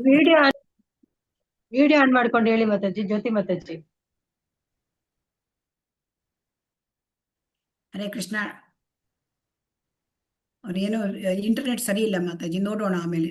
ಸೊ ಹಾಗಾಗಿ ಶ್ರೀಮದ್ ಭಗವದ್ಗೀತೆ, ನಮ್ಮ ಈ ಭಕ್ತಿಶಾಸ್ತ್ರೀಯ ಅಧ್ಯಯನ ಪ್ರಾರಂಭ ಆಗ್ತಾ ಇರೋದು ಈ ಭಗವದ್ಗೀತೆಯಿಂದ. ಆಮೇಲೆ ಲಾಸ್ಟ್ ಮಾಡಿದೀನಿ. ಹಾ ಹೇಳಿ ಮಾತಾಜಿ. ಹರೇ ಕೃಷ್ಣ. ಹರೇ ಕೃಷ್ಣ ಮಾತಾಜಿ, ಕೇಳಿಸ್ತಿದ್ಯಾ? ಹಾ ಎಸ್ ಕೇಳಿ, ಹೇಳಿ ಮಾತಾಜಿ. ಹರೇ ಕೃಷ್ಣ ಮಾತಾಜಿ, ಜ್ಯೋತಿ ಮಾತಾಜಿ ಅಂತೀವಿ. ನಾವು ಇರೋದು ಬ್ಯಾಂಗ್ಳೂರಲ್ಲಿ. ಕೆಲ್ಸಕ್ಕೆ ಹೋಗ್ತಿದ್ದೆ, ರೀಸೆಂಟ್ ಆಗಿತ್ತು ಓನ್ ಆಗಿ ಟ್ರೈ ಮಾಡೋ ಅಂತಿದ್ದೆ, ಬ್ಯಾಂಕಿಂಗ್ ತರ ಮಾಡಕ್ಕೆ ಟ್ರೈ ಮಾಡ್ತಾ ಇದ್ದೀನಿ. ಮತ್ತೆ ನಾನು ಈರುಳ್ಳಿ ಬೆಳ್ಳುಳ್ಳಿ ಟೀ ಕಾಫಿ ಏನು ತಗೊಳಲ್ಲ. ನಾನು 20 ರೌಂಡ್ ಜಪ ಮಾಡ್ತೀನಿ. ಹರಿ ಬೋಲ್. ಹರೇ ಕೃಷ್ಣ. ಹರೇ ಕೃಷ್ಣ. ರಂಗಸಿದ್ಧತೆ, ನಮ್ಮ ಅಧ್ಯಯನಕ್ಕೆ ರಂಗಸಿದ್ಧತೆ. ಕೆಲವೊಂದ್ ಟೈಮಲ್ಲಿ ಕೌಂಟಿಂಗ್ ಮಾಡಲ್ಲ, ಕೌಂಟಿಂಗ್ ಮಾಡೋದಷ್ಟೇ 20 ರೌಂಡ್. ಆಯ್ತು ಹರೇ ಕೃಷ್ಣ. ಕೌಂಟಿಂಗ್ ಮಾಡಿ 16 ರೌಂಡ್ ಕೌಂಟಿಂಗ್ ಮಾಡಿದ್ರೆ ಆಯ್ತು, ಆಮೇಲೆ ನೋಡೋಣ. ಹರೇ ಕೃಷ್ಣ, ಧನ್ಯವಾದಗಳು. ಸೊ ಹಾಗಾಗಿ ಭಗವದ್ಗೀತೆಗೆ ನಾವೀಗ ರಂಗಸಿದ್ಧತೆ ಮಾಡಿಕೊಳ್ಳೋಣ. ಏನಾಗಿದೆ, ಭಗವದ್ಗೀತೆ ತುಂಬಾ ನಮಗೆ ಎಲ್ಲರಿಗೂ ಕೂಡ ಪರಿಚಿತವಾಗಿದ್ದು ಅಲ್ವಾ? ಇಷ್ಟು ಈಗ ನಾವು ಲೆವೆಲ್ 1 ಲೆವೆಲ್ 2 ಈಗ ಎಲ್ಲ ಅಧ್ಯಯನ ಮಾಡಿದ್ದೇವೆ. ಮತ್ತೆ ಭಕ್ತಿ ವೃಕ್ಷಗಳಲ್ಲಿ ನಾವು ಕೇಳ್ತಾ ಇದ್ದೇವೆ ಭಗವದ್ಗೀತೆ ಅಲ್ವಾ? ಹರೇ ಕೃಷ್ಣ. ಈ ಭಗವದ್ಗೀತೆ ಎಲ್ಲಿದೆ ಎಂದರೆ, ಮೂಲವಾಗಿ ಭಗವದ್ಗೀತೆ ಮಹಾಭಾರತದಲ್ಲಿ ಬರ್ತದೆ ಅಲ್ವಾ? ಸೊ ಈ ಮಹಾಭಾರತದಲ್ಲಿ 5 ವರ್ಷದ ಹಿಂದೆ ಶ್ರೀಕೃಷ್ಣ ಭಗವದ್ಗೀತೆಯನ್ನ ತನ್ನ ಗೆಳೆಯನು ಭಕ್ತನೂ ಆದ ಅರ್ಜುನನಿಗೆ ಹೇಳ್ತಾನೆ. ಈಗ ಈ ಶ್ರೀಕೃಷ್ಣ ಅರ್ಜುನನಿಗಿಂತ ಹೇಳಕ್ಕಿಂತ ಎಷ್ಟೋ ಲಕ್ಷ ವರ್ಷಗಳ ಹಿಂದೆ ಯಾರಿಗೆ ಹೇಳಿದ? ಸೂರ್ಯದೇವನಿಗೆ ಮಾತಾಜಿ. ಸೂರ್ಯದೇವನಿಗೆ ಹೇಳಿದ. ಸೊ ಆ ಸೂರ್ಯದೇವನಿಗೆ ಹೇಳಿದ್ರಿಂದ ಸೂರ್ಯನಿಂದ ಯಾರಿಗೆ ಬಂತು? ಇಕ್ಷ್ವಾಕುವಿಗೆ ಬಂತು. ಇಕ್ಷ್ವಾಕುವಿಂದ ಯಾರಿಗೆ ಬಂತು? ಮನುವಿಗೆ ಬಂತು. ಸೊ ಅದು ಮನುಕುಲಕ್ಕೆ ಬಂತು. ಸೊ ಹಾಗಾಗಿ ಇದು ಏನಾಯ್ತಂತೆ ಅಂದ್ರೆ, ಆ ಮನುಕುಲಕ್ಕೆ ಬಂದ ಗ್ರಂಥ ಅದು ಕೊನೆಗೆ ಅದು ಕಟ್ಟಾಕ್ ಹೋಯ್ತಂತೆ. ಇದು ನಶಿಸಿ ಹೋಯಿತು. ನಶಿಸಿ ಹೋದ್ಮೇಲೆ ಮತ್ತೆ ಹಿಂದೆ ಭಗವಂತ ನೋಡಿ, ಧರ್ಮ ಗ್ಲಾನಿ ಆದಾಗಲೇ ಭಗವಂತ ಬರ್ತಾನೆ ಅಲ್ವಾ? ಯದಾ ಹಿ ಗ್ಲಾನಿರ್ಭವತಿ ಭಾರತ. ಸೊ ಯದಾ ಹಿ ಧರ್ಮಸ್ಯ ಗ್ಲಾನಿರ್ಭವತಿ ಭಾರತ ಅಭ್ಯುತ್ಥಾನಂ ಅಧರ್ಮಸ್ಯ ತದಾತ್ಮಾನಂ ಸೃಜಾಮ್ಯಹಂ ಬರ್ತಾನೆ. ಸೊ ಧರ್ಮ ಗ್ಲಾನಿಯಾಗಿ ಹೋಗಿದೆ, ಇನ್ನೇನು ಕಲಿಯುಗ ಬರ್ತಾ ಇದೆ. ಸೊ ಆಗ ಅವನೇನ್ ಮಾಡ್ತಾನೆ, ಮತ್ತೆ ಬರ್ತಾನೆ. ಸೊ ಅಲ್ಲಿ ಕುರುಕ್ಷೇತ್ರದಲ್ಲಿ ಅವನು ಯುದ್ಧ ಇನ್ನೇನು ಪ್ರಾರಂಭ ಆಗ್ಲಿಕ್ಕಿದೆ, ಘೋರವಾದ ಯುದ್ಧ ಕುರುಕುಲದಲ್ಲಿ. ಏನಿದ್ದ? ಅಲ್ಲಿ ಕೌರವರಿಗೆ ಪಾಂಡವರಿಗೆ ಏನದು ಪಾಂಡವರಿಗೆ ಕೌರವರಿಗೆ ಅಂದ್ರೆ ಧೃತರಾಷ್ಟ್ರನ 100 ಮಕ್ಕಳು ಮತ್ತು ಅವರ ಚಿಕ್ಕಪ್ಪ ಪಾಂಡುವಿನ 5 ಜನ ಮಕ್ಕಳು. ಸೊ ಮಧ್ಯದಲ್ಲಿ ಅನೇಕ ರಾಜರುಗಳು ಕೂಡಿದ್ದಾರೆ. ಸೊ ಇದು ಯುದ್ಧ ಇನ್ನೇನು ಪ್ರಾರಂಭ ಆಗ್ತಾ ಇದೆ. ಆದ್ರೆ ಯುದ್ಧ ಯಾಕಾಯ್ತು? ಯುದ್ಧದಲ್ಲಿ ಪಾಂಡವರಿಗೆ ಏನ್ ಮಾಡಿದ ಧೃತರಾಷ್ಟ್ರ? ಅವನು ಕುರುಡ ರಾಜ, ಆದರೆ ಅವನು ಆಧ್ಯಾತ್ಮಿಕನು ಕುರುಡಾಗಿದ್ದ. ಅವನು ಪಾಂಡುವಿನ ಮಕ್ಕಳಿಗೆ ಸಿಕ್ಕಬಾರದು, ತನ್ನ ಮಕ್ಕಳಿಗೆ ಸಿಕ್ಕಬೇಕು ಅಂತ ಅವನು ಇಷ್ಟಪಟ್ಟ. ಸೊ ಹಾಗಾಗಿ ಆ ಪಾಂಡವರ ಮಕ್ಕಳಿಗೆ ಅವನು ಏನ್ ಮಾಡ್ದ? ಅವರನ್ನ ಕೊಲ್ಲಲಿಕ್ಕೆ ಪ್ರಯತ್ನ ಮಾಡಿದ ಅಲ್ವಾ? ಆ ಭೀಮನಿಗೆ ಅವನು ವಿಷವನ್ನು ಉಣಿಸ್ಲಿಕ್ಕೆ ಅರಗಿನ ಮನೆಯೊಳಗೆ ಆ 5 ಜನ ಪಾಂಡವರು ಕುಂತಿ ದೇವಿಯನ್ನ ಕಳಿಸಿ ಅಲ್ಲಿ ಬೆಂಕಿ ಹಚ್ಚಿ ಒಂದು ಕೊಲ್ಲಲಿಕ್ಕೆ ಪ್ರಯತ್ನ ಮಾಡಿದ. ಆಮೇಲೆ ಅಲ್ಲಿ ಆ ದ್ರೌಪದಿಗೆ ತುಂಬಿದ ಸಭೆಯಲ್ಲಿ ಒಂದು ಅವಮಾನ ಮಾಡುವ ಹಾಗೆ, ಅಂದ್ರೆ ಅವಳ ವಸ್ತ್ರವನ್ನ ಅದನ್ನ ಶೀಲವನ್ನ ಭಂಗ ಮಾಡಲಿಕ್ಕೆ ಪ್ರಯತ್ನ ಮಾಡಿದ್ರು ಅಲ್ವಾ? ಆಮೇಲೆ ಕೊನೆಯದಾಗಿ ಆ ಪಣ ಏನದು ಅಲ್ಲಿ ದುಷ್ಟ ಶಕುನಿ ಏನ್ ಮಾಡುದು? ಅಲ್ಲಿ ಜೂಜಾಟ. ಸೊ ಜೂಜಾಟದಲ್ಲಿ ಮೋಸದ ಜೂಜು. ಸೊ ಹಾಗಾಗಿ ಮೋಸದ ಜೂಜಿನಲ್ಲಿ ಅವರನ್ನು ಸೋಲಿಸಿ ಅವರನ್ನ ಆಕ್ಚುಲಿ ಯುಧಿಷ್ಠಿರ ರಾಜ ಮಹಾರಾಜ ಅವನಿಗೆ ಶತ್ರುಗಳೇ ಇಲ್ಲ. ಅವನು ಅಷ್ಟು ಒಳ್ಳೆಯ ಧರ್ಮರಾಜ, ಅವನು ಧರ್ಮಿಷ್ಠ. ಆದರೆ ಅವನನ್ನು ಮೋಸದಿಂದ ಪಾಂಡವರನ್ನು ಸೋಲಿಸಿ ಅವರನ್ನು ಕಾಡಿಗಟ್ಟಿದ್ರು. ಕಾಡಿಗೆ ಹೋಗಿ ವನವಾಸ ಮುಗಿಸಿಕೊಂಡು ಬಂದರು 13 ವರ್ಷ. 1 ವರ್ಷ ಅಜ್ಞಾತವಾಸವನ್ನು ಮಾಡಿದರು. ಬಂದು ಕೇಳಿದಾಗ 5 ಗ್ರಾಮವನ್ನಾದ್ರೂ ಕೊಡಿ ಅಂದ್ರೆ ಕೊಡ್ಲಿಲ್ಲ. ಅದಕ್ಕೆ ಸಂಧಾನ ಮಾಡ್ಲಿಕ್ಕೆ ಕೃಷ್ಣನೇ ಹೋದ ಅಲ್ವಾ? ಕೃಷ್ಣನೇ ಹೋದ್ರು ಸಂದಾಯ ಏನಾಯ್ತು? ಅದು ವಿಫಲವಾಯಿತು. ನಾವು ಒಂದು ಸೂಜಿ ಮನೆಯಷ್ಟು ಕೊಡುದಿಲ್ಲ ಅಂದ್ಬಿಟ್ರು ಅಲ್ವಾ? ಒಂದು ಸೂಜಿ ಮನೆಯಷ್ಟು ಕೊಡೋದಿಲ್ಲ. ಅವಾಗ ಏನಾಗುತ್ತೆ? ಕೌರವರಿಗೆ ಯಾವುದೇ ಕ್ಷತ್ರಿಯರಾದವರಿಗೆ ಆಳಬೇಕು, ಅವರಿಗೆ ಬೇರೆ ಯಾವುದೂ ಕೆಲಸ ಇಲ್ಲಂತೆ. ಅವ್ರ ಜೀವನವೇ ಹಾಗಂತೆ. ಸೊ ಹಾಗಾಗಿ ಅವರಿಗೆ ಯುದ್ಧ ಮಾಡೋದು ಅನಿವಾರ್ಯವಾಯಿತು. ಸೊ ಹಾಗಾಗಿ ಇಲ್ಲಿ ತುಂಬಾ ಚೆನ್ನಾಗಿದೆ. ಅನಿವಾರ್ಯ ಆಯಿತು ಇಲ್ಲಿ ಯುದ್ಧ. ಹಾಗಾಗಿ ಈಗ ಯುದ್ಧ ಮಾಡುವಾಗ ಏನಾಯ್ತು? ಸ್ವತಃ ಕೃಷ್ಣ ಅವನು ಭಗವಂತ, ದೇವೋತ್ತಮ ಪರಮಪುರುಷ, ಅವನೇನ್ ಮಾಡ್ದ? ನಾನು ಯುದ್ಧ ಪ್ರವೇಶ ಮಾಡೋದಿಲ್ಲ ಅಂತ ಹೇಳ್ದ. ಆದ್ರೆ ಇಬ್ರು ಅವನನ್ನ ಇದನ್ನ ಕೇಳ್ಕೊಂಡು ಬಂದ್ರು. ಏನನ್ನ? ಅವರಿಬ್ರು ತಮ್ಗೆ ಸಹಾಯ ಬೇಕು ಅಂತ ಕೇಳ್ಕೊಂಡು ಬಂದ್ರು ಅಲ್ಲ. ಅರ್ಜುನನು ಬಂದ, ದುರ್ಯೋಧನನು ಬಂದ. ಸೊ ಆಕೆ ಕೃಷ್ಣ ಹೇಳ್ತಾನೆ, ಬೇಕಾದ್ರೆ ನಾನು ಇದ್ದೇನೆ, ಇಲ್ಲ ನನ್ನ ಅಕ್ಷೋಹಿಣಿ ಸೈನ್ಯ, ನಾರಾಯಣಿ ಸೈನ್ಯ ಇದೆ. ಸೊ ಅದಕ್ಕೆ ಮೊದಲು ಅರ್ಜುನ ಕೇಳ್ದ. ಅರ್ಜುನ ಭಕ್ತ. ಸೊ ಭಕ್ತ ಭಗವಂತನನ್ನ ಕೇಳ್ಕೊಳ್ತಾನೆ ಅಲ್ವಾ? ಭಗವಂತ ಇದ್ರೆ ಎಲ್ಲವೂ ಸಿಕ್ಬಿಡತ್ತೆ ಅಲ್ವಾ? ಹೌದು ಭಗವಂತ. ಆದರೆ ದುರ್ಯೋಧನ ರಾಜಕೀಯ ಮುತ್ಸದ್ದಿ. ಅವನಿಗೇನು ಗೊತ್ತು?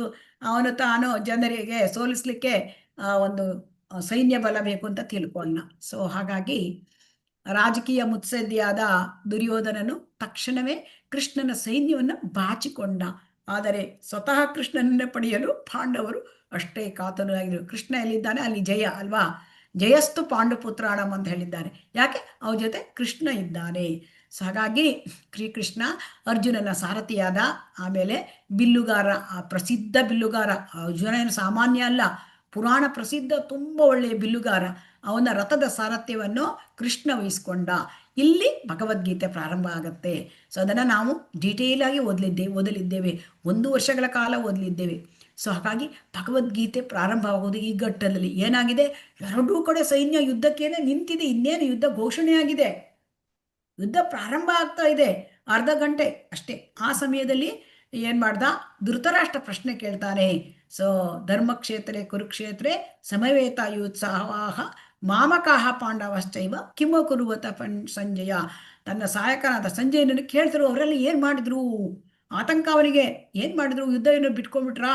ಅವ್ರೇನಾದ್ರು ಸಂಧಾಯ ಮಾಡ್ಕೊಂಡ್ರಾ ಅಂತ ಅವರೇನಾದ್ರೂ ಸಂಧಾನ ಮಾಡ್ಕೊಂಡ್ರಾ? ಅಥವಾ ಅವರೇನಾದ್ರೂ ಏನ್ ಪರಿಸ್ಥಿತಿ? ಹಂಗೆ ಆತಂಕ. ಯಾರಿಗೆ ಆತಂಕ? ಭಕ್ತರಲ್ಲದವರಿಗೆ ಆತಂಕ ಇರುತ್ತೆ ನೋಡಿ. ಹೀಗೆ ಇದು ಇಲ್ಲಿ ರಂಗ ಸಜ್ಜಿಕೆ ಆಗಿದೆ ಭಗವದ್ಗೀತೆಗೆ. ಸೊ ಭಗವದ್ಗೀತೆಯನ್ನು ಕೊಡ್ಲಿಕ್ಕೆ ಭಗವಂತ ಬಂದಿದ್ದಾನೆ ಭೂಮಿಗೆ ಅಲ್ವಾ? ಭಗವಂತ ಬಂದಿರೋ ಒಂದು ಉದ್ದೇಶ ಎಲ್ಲ ರಾಕ್ಷಸರನ್ನು ಕಳಿಸೋದು, ಮತ್ತೆ ಧರ್ಮ ಸಂಸ್ಥಾಪನೆ ಮಾಡುವುದು, ಯುಧಿಷ್ಠಿರ ಮಹಾರಾಜನನ್ನ ಪಟ್ಟ ಕಟ್ಟುವುದು, ಮತ್ತೆ ಭಗವದ್ಗೀತೆಯನ್ನು ಜನರಿಗೆ, ನಮ್ಮಂಥವರಿಗೆ ಕೊಡ್ತಕ್ಕಂಥದ್ದು ಈ ವಿಚಾರ. ಸೊ ಹಾಗಾಗಿ ಮಹಾಭಾರತದಲ್ಲಿರುವ ಚರಿತ್ರೆಯನ್ನು ವಿಚಿತ್ರ ಕಟ್ಟುಕತೆ ಎಂದು ಪರಿಗಣಿಸಲಾಗುತ್ತದೆ.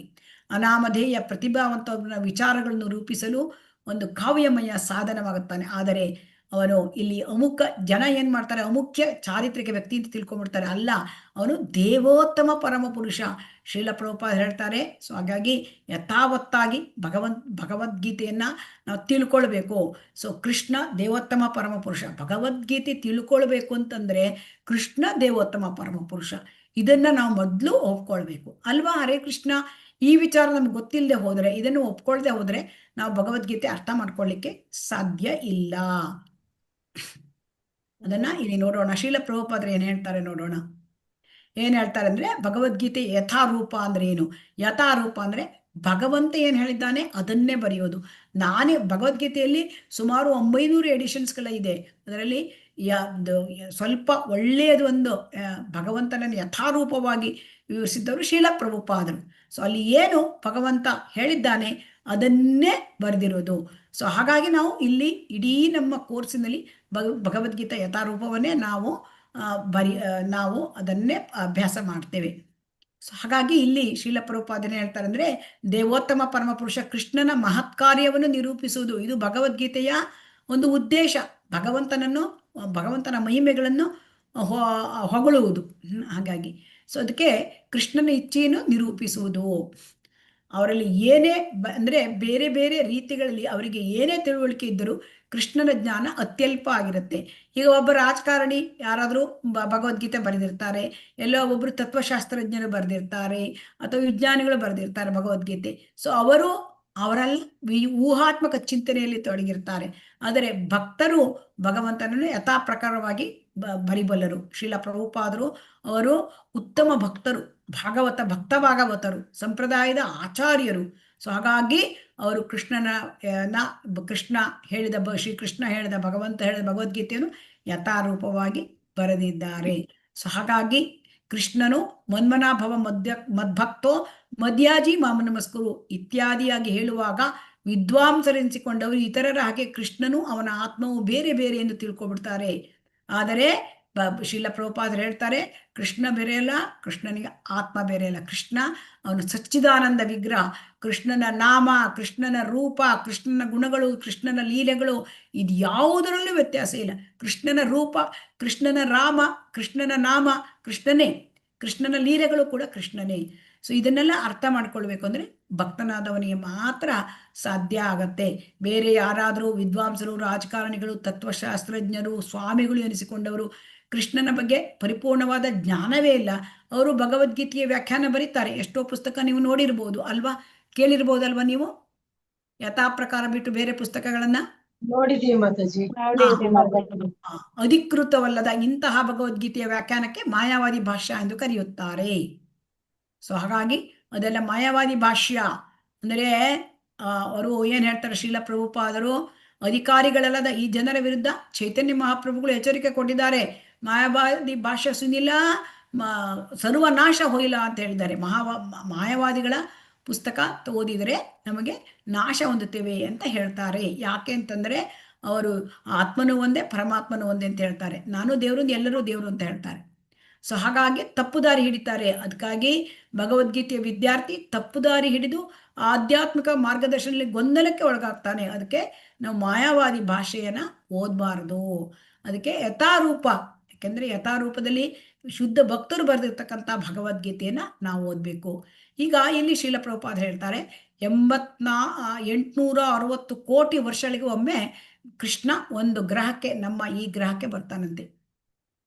860 ಕೋಟಿ ವರ್ಷ ಅಂದ್ರೆ ಬ್ರಹ್ಮನ ಒಂದು ದಿವಸ. ಅಷ್ಟು ದಿವಸಕ್ಕೊಮ್ಮೆ ಬರ್ತಾನೆ. ಈಗ ನಮ್ಗೆ ತುಂಬಾ ಮುಖ್ಯವಾದದ್ದು 5000 ವರ್ಷದ ಹಿಂದೆ ಬಂದಿದ್ದಾನೆ ಅಲ್ವಾ? ಹರೇ ಕೃಷ್ಣ. ಮತ್ತೆ ಕೃಷ್ಣ ಬರೋದು ಯಾವಾಗ? 860 ಕೋಟಿ ವರ್ಷದ ನಂತರ. ಹರೇ ಕೃಷ್ಣ.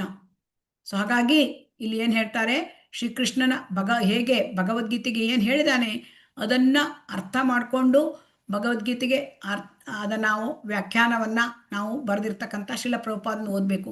ಕೃಷ್ಣನ ಇಚ್ಛೆಯನ್ನು ಗಮನಿಸದೆ ಭಗವದ್ಗೀತೆಗೆ ಅರ್ಥ ಹೆಣ್ಣೆ ಬರೀತಾರೆ, ಅದು ಮಹಾ ಅಪರಾಧ. ಸೊ ಅದನ್ನ ಹೇಳ್ತಾರೆ. ಹಾಗಾಗಿ ನಾನು ಲೀವ್ ಆಗ್ತೀನಿ ಮಾತಾಜಿ, ಉಡುಪಿ ಟೆಂಪಲ್ ಬಂತು. ಹರೇ ಕೃಷ್ಣ ಮಾತಾಜಿ, ಲೀವ್ ಆಗ್ತೇನೆ. ಉಡುಪಿ ಹರೇ ಮಠ ಕೃಷ್ಣ. ಬಂತು. ಓಕೆ, ಹರೇ ಕೃಷ್ಣ. ಹರೇ ಕೃಷ್ಣ. ನಿಮಗೆ ಯಾವಾಗ ಸ್ಟಾಪ್ ಮಾಡಬೇಕು ಹೇಳಿ, ನಾನು ಮಾಡ್ತೇನೆ. ಹರೇ ಕೃಷ್ಣ. ಇನ್ನೊಂದು 10 ಮಿನಿಟ್ಸು ಇದು ಮುಗಿಸೋಣ. ಹಾಗಾಗಿ ಕೃಷ್ಣ ಪ್ರಜ್ಞಾ ಆಂದೋಲನ ಅಂದರೆ ಬದುಕಿನ ಅತ್ಯುನ್ನತ ಪರಿಪೂರ್ಣತೆಯನ್ನು ತಂದುಕೊಡುವ ವಾಗ್ದಾನವನ್ನು ಉಂಟು ಮಾಡುತ್ತದೆ. ಕೃಷ್ಣ ಪ್ರಜ್ಞೆಯಲ್ಲಿ ಏನು ಸಿಗುತ್ತೆ?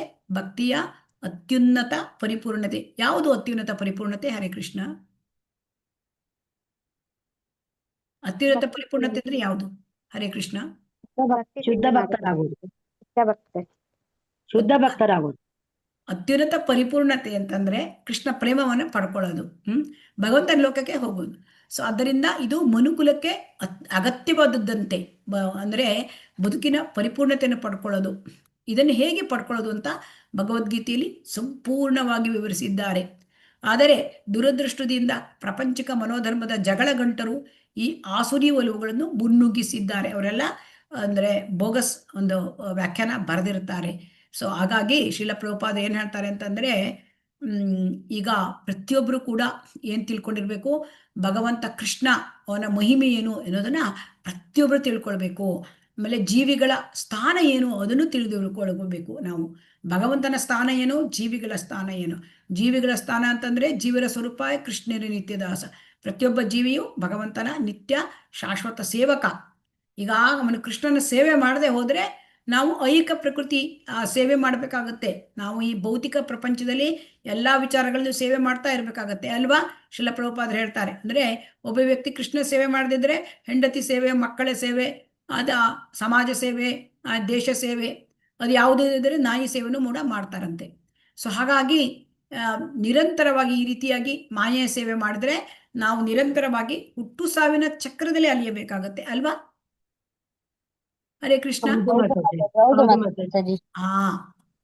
ಅದಕ್ಕೆ ಹೇಳ್ತಾರೆ ಹುಟ್ಟು ಸಾವಿನ ಚಕ್ರದಲ್ಲಿ ನಮ್ಗೆ ಅಲಿಬೇಕಾಗತ್ತೆ. ಆದ್ದರಿಂದ ನಾವು ಭಗವದ್ಗೀತೆಯನ್ನ ಅರ್ಥ ಮಾಡ್ಕೊಳ್ಬೇಕು. ಈ ಜ್ಞಾನ ಬಹಳ ಶ್ರೇಷ್ಠವಾದ ಜ್ಞಾನ. ಯಾಕಂದ್ರೆ ಇದು ಎಲ್ಲ ವೇದಗಳ ಸಾರ, ಉಪನಿಷತ್ತುಗಳ ಸಾರ. ಎಲ್ಲ ವೇದಗಳಲ್ಲಿ ಏನಿದೆ ಅದೆಲ್ಲವೂ ಇದರಲ್ಲಿದೆ.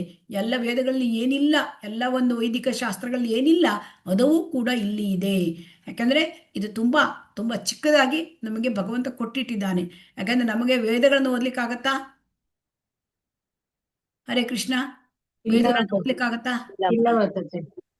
ಅರ್ಥ ಮಾಡ್ಕೊಳಿಕ್ಕಾಗತ್ತಾ? ಅಲ್ಲ, ಹಾಗಿಲ್ಲ. ಸೊ ಅದಕ್ಕೆ ಸಾಮಾನ್ಯ ಜನರು ಏನ್ ಮಾಡ್ತಾರೆ, ಕಲಿಯುಗದಲ್ಲಿ ಬಹಿರಂಗ ಶಕ್ತಿಯಲ್ಲಿ ಮೋಹಗೊಳ್ತಾರೆ. ನಮ್ಗೆ ಹೊರಗಿನ ಮೇಲೆ ತುಂಬಾ ಅಲ್ವಾ ಆಕರ್ಷಣೆ ಅಲ್ವಾ? ಈ ಭೌತಿಕದ ವಿಷಯಗಳಲ್ಲಿ ಆಕರ್ಷಣೆ ಹೆಚ್ಚು ಅಲ್ವಾ? ನಾವೇನು ತಿಳ್ಕೊಬಿಡ್ತೇವೆ, ಇಲ್ಲಿ ನಮಗೆ ಭೌತಿಕ ಸೌಕರ್ಯ ಇಟ್ಕೊಂಡ್ರೆ ನಾವು ಸುಖವಾಗಿರ್ತೇನೆ ಅಂತ ತಿಳ್ಕೊಳ್ತೇವೆ ಅಲ್ವಾ? ಒಂದು ಬಂಗ್ಲೋ ಮನೆ, ಒಂದು ಕಾರು, ಒಂದು ಮನೆ ತುಂಬಾ ಎಲ್ಲ ಆಳುಗಳು ಕಾಳುಗಳು, ಕೈ ತುಂಬಾ ಹಣ, ಬ್ಯಾಂಕ್ ಬ್ಯಾಲೆನ್ಸ್ ಇದಿದ್ರೆ ನಾವು ಸುಖವಾಗಿರ್ತೇವೆ ಅಂತ ತಿಳ್ಕೊಳ್ತೇವೋ ಇಲ್ವೋ? ಆದ್ರೆ ಏನಾಗಿದೆ, ಇಲ್ಲಿ ಭೌತಿಕ ಪ್ರಕೃತಿ ಏನಾಗುತ್ತೆ, ನಿಯಮಗಳಿಂದ ನಾವು ಈ ಪ್ರಕೃತಿ, ನಾವು ಈ ಭೌತಿಕ ಪ್ರಪಂಚಕ್ಕೆ ಬಂದಿದೆಯಲ್ಲ, ಇಲ್ಲಿ ರೂಲ್ಸ್ ಅಂಡ್ ರೆಗ್ಯುಲೇಷನ್ ಇರುತ್ತದೆ ಭಗವಂತನದು. ಆ ಮಾಯೆ ರೂಲ್ಸ್ ಅಂಡ್ ರೆಗ್ಯುಲೇಷನ್ ಇಟ್ಕೊಂಡಿರುತ್ತೆ. ಸೊ ಹಾಗಾಗಿ ನಾವು ಅದನ್ನ ಮಾತು, ಆ ರೂಲ್ಸ್ ಅಂಡ್ ರೆಗ್ಯುಲೇಷನ್ ಫಾಲೋ ಮಾಡದೆ ಹೋದ್ರೆ, ಭಗವಂತ ಹೇಳಿದ ಉಪದೇಶಗಳನ್ನ ನಾವು ಫಾಲೋ ಮಾಡದೆ ಹೋದ್ರೆ ಇಲ್ಲಿ ನಮ್ಗೆ ಆ ರೂಲ್ಸ್ ರೆಗ್ಯುಲೇಷನ್ಸ್ ಅಪ್ಲೈ ಆಗುತ್ತೆ. ಅಂದ್ರೆ ನಾವು ಈ ಭಗವಂತನ ಹೇಳಿದ ಎಲ್ಲ ರೂಲ್ಸ್ ಅಂಡ್ ರೆಗ್ಯುಲೇಷನ್ಸ್ ಎಲ್ಲಿದೆ? ಅದು ಶ್ರೀಲ ಪ್ರಭುಪಾದರು ಬರೆದಿರ್ತಕ್ಕಂಥ ಭಗವದ್ಗೀತೆ, ಭಾಗವತಂ ಅಲ್ಲಿದೆ. ಹಾಗಾಗಿ ನಾವು ಅದನ್ನ ತಿಳ್ಕೋಬೇಕು. ಸೊ ಹಾಗಾಗಿ ಮನುಷ್ಯನ ಒಂದು ಮುಖ್ಯ ಕೆಲಸ ಅಂದ್ರೆ ಭಗವಂತನ ಭಕ್ತಿ ಸೇವೆ ಮಾಡೋದು. ಆದರೆ ಏನ್ ಮಾಡ್ತಾ ಇದ್ದೇವೆ ನಾವು? ಮಾಯೆಯಿಂದ ಸಂಮೋಹಿತರಾಗಿ ಇಂದ್ರಿಯ ಭೋಗ ಮಾಡ್ಲಿಕ್ಕಾಗಿ ನಾವು ಪ್ರಯತ್ನ ಮಾಡ್ತಾ ಇದ್ದೇವೆ ಅಲ್ವಾ? ಹೌದು ಮಾತಾಜಿ. ಆದರೆ ಇಲ್ಲಿ ಭಗವದ್ಗೀತೆ ಏನ್ ಹೇಳುತ್ತೆ, ನಾವು ವೈಯಕ್ತಿಕ ಇಂದ್ರಿಯಗಳನ್ನ ತೃಪ್ತಿಪಡಿಸಬಾರದು, ನಾವು ಭಗವಂತನ ಇಂದ್ರಿಯಗಳನ್ನ ತೃಪ್ತಿಪಡಿಸಬೇಕು. ಇದು ಇಡೀ ಭಗವದ್ಗೀತೆಯ ಮುಖ್ಯ ಉದ್ದೇಶ ಅಲ್ವಾ? ಮುಖ್ಯ ಉದ್ದೇಶ ಏನು? ಕೃಷ್ಣ ಕೇಂದ್ರೀಕೃತ ಚಟುವಟಿಕೆಗಳನ್ನು ನಾವು ಮಾಡಬೇಕು. ಹಾಗಾಗಿ ಇದನ್ನ ಶ್ರೀಲ ಪ್ರಭುಪಾದರು ನಮಗೆ ಯಥಾರೂಪ ಕೊಟ್ಟಿದ್ದಾರೆ.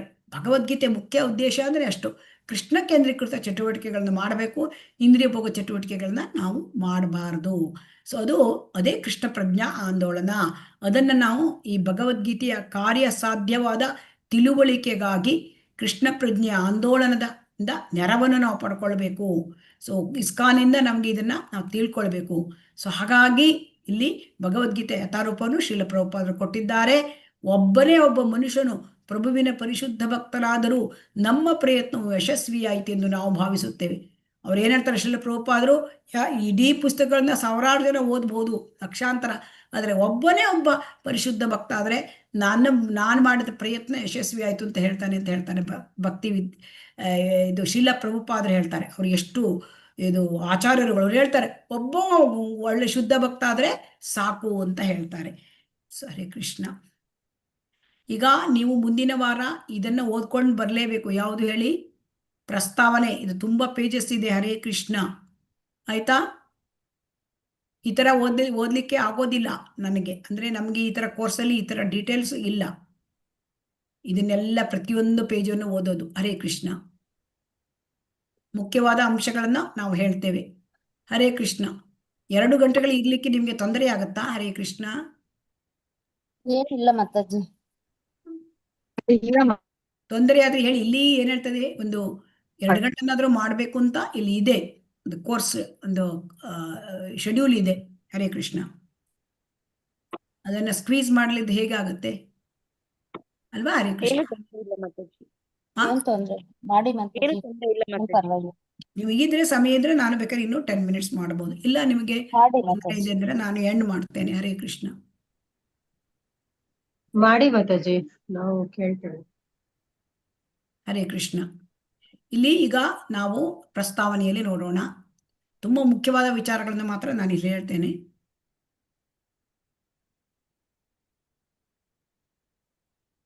ಭಗವದ್ಗೀತೆ ಅಂದ್ರೆ ಗೀತೋಪನಿಷತ್ ಅಂತ ಹೇಳ್ತಾರೆ. ಇದು ಉಪನಿಷತ್ತುಗಳಲ್ಲೂ ಬರ್ತದೆ. 108 ಉಪನಿಷತ್ತುಗಳಿವೆ. ಮತ್ತು ಭಗವದ್ಗೀತೆ ಅಂದರೆ ಎಲ್ಲ ವೈದಿಕ ಜ್ಞಾನದ ಸಾರ, ಸರ್ವಸ್ವ ಸಾರ. ಅದನ್ನ ಭಗವಂತ ಸಾರ ರೂಪದಲ್ಲಿ ಹೇಳಿದ್ದಾನೆ.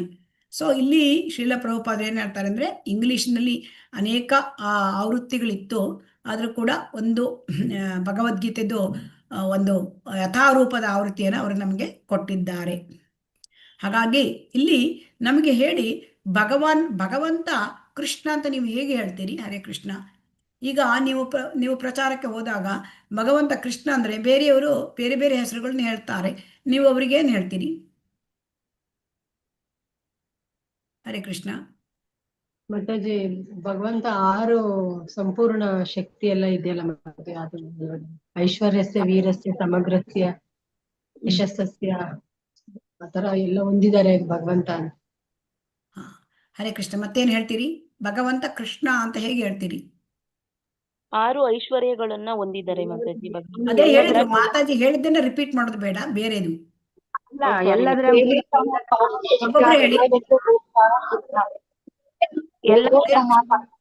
ಒಬ್ರು ಹೇಳಿದಾಗ ಮತ್ತೊಬ್ರು ಹೇಳ್ಬಾರ್ದು. ಹರೇ ಕೃಷ್ಣ. ಎಲ್ಲದರ ಮೂಲ ಅವನು, ಎಲ್ಲದರ ಮೂಲ, ಎಲ್ಲದಕ್ಕೂ ಅವನು ಕಾರಣ. ಮತ್ತೆ ಎಲ್ಲದಕ್ಕೂ ಕಾರಣ ಈಶ್ವರ ಬ್ರಹ್ಮ ಸಮಿತಿ ಇದೆ. ಈಶ್ವರ ಅವನು ಸಚ್ಚಿದಾನಂದ ವಿಗ್ರಹ, ಈಶ್ವರ ಪರಮ ಕಾರಣ, ಸಚ್ಚಿದಾನಂದ ವಿಗ್ರಹ, ಅನಾದಿರಾದಿರ್ ಸರ್ವ ಕಾರಣ ಷಡೈಶ್ವರ್ಯ ಸಂಪನ್ನ, ಸರ್ವ ಕಾರಣ. ಮತ್ತೇನ್ ಹೇಳಿ? ಹರೇ ಕೃಷ್ಣ. ಎಲ್ಲಾ ಶಾಸ್ತ್ರಗಳಲ್ಲೂ ಭಗವಂತ ಕೃಷ್ಣನೇ ದೇವೋತ್ತಮ ಪರಮ ಪುರುಷ.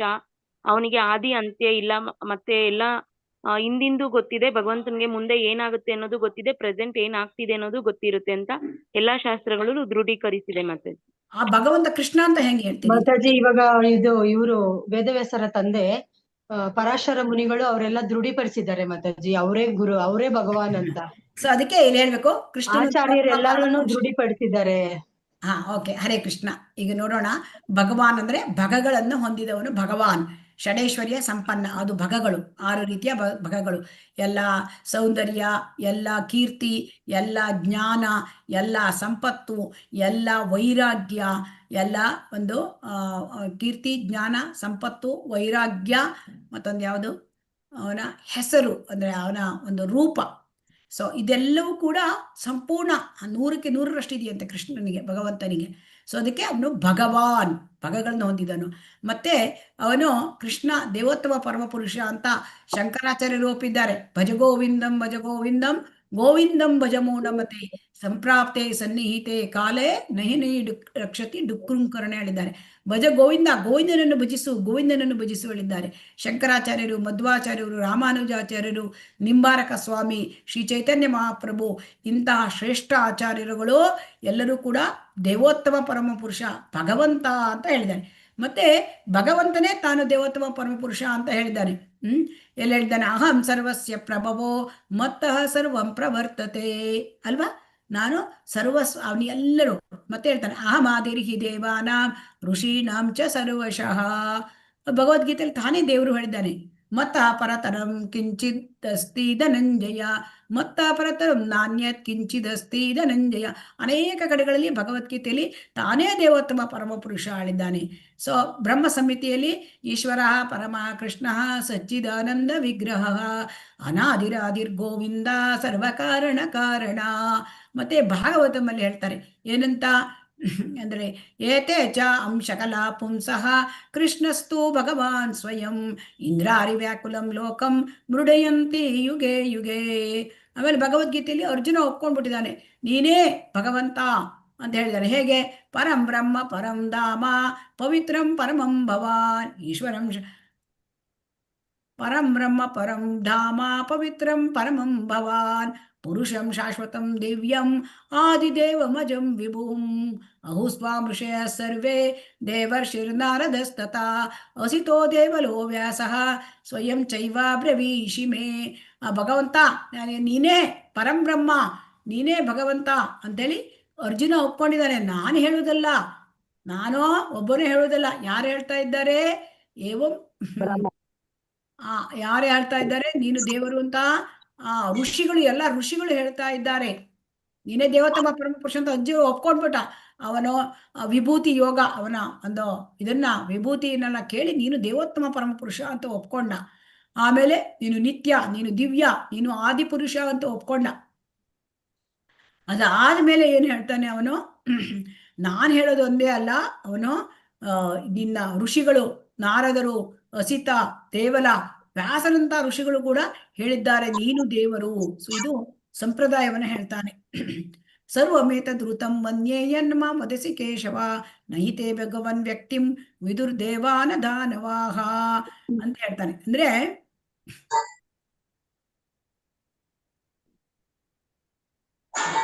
ಕೃಷ್ಣ, ನೀನು ಹೇಳೋದೆಲ್ಲ ಸತ್ಯವೊಂದು ಪೂರ್ತಿಯಾಗಿ ನಾನು ಒಪ್ಕೊಳ್ತೇನೆ.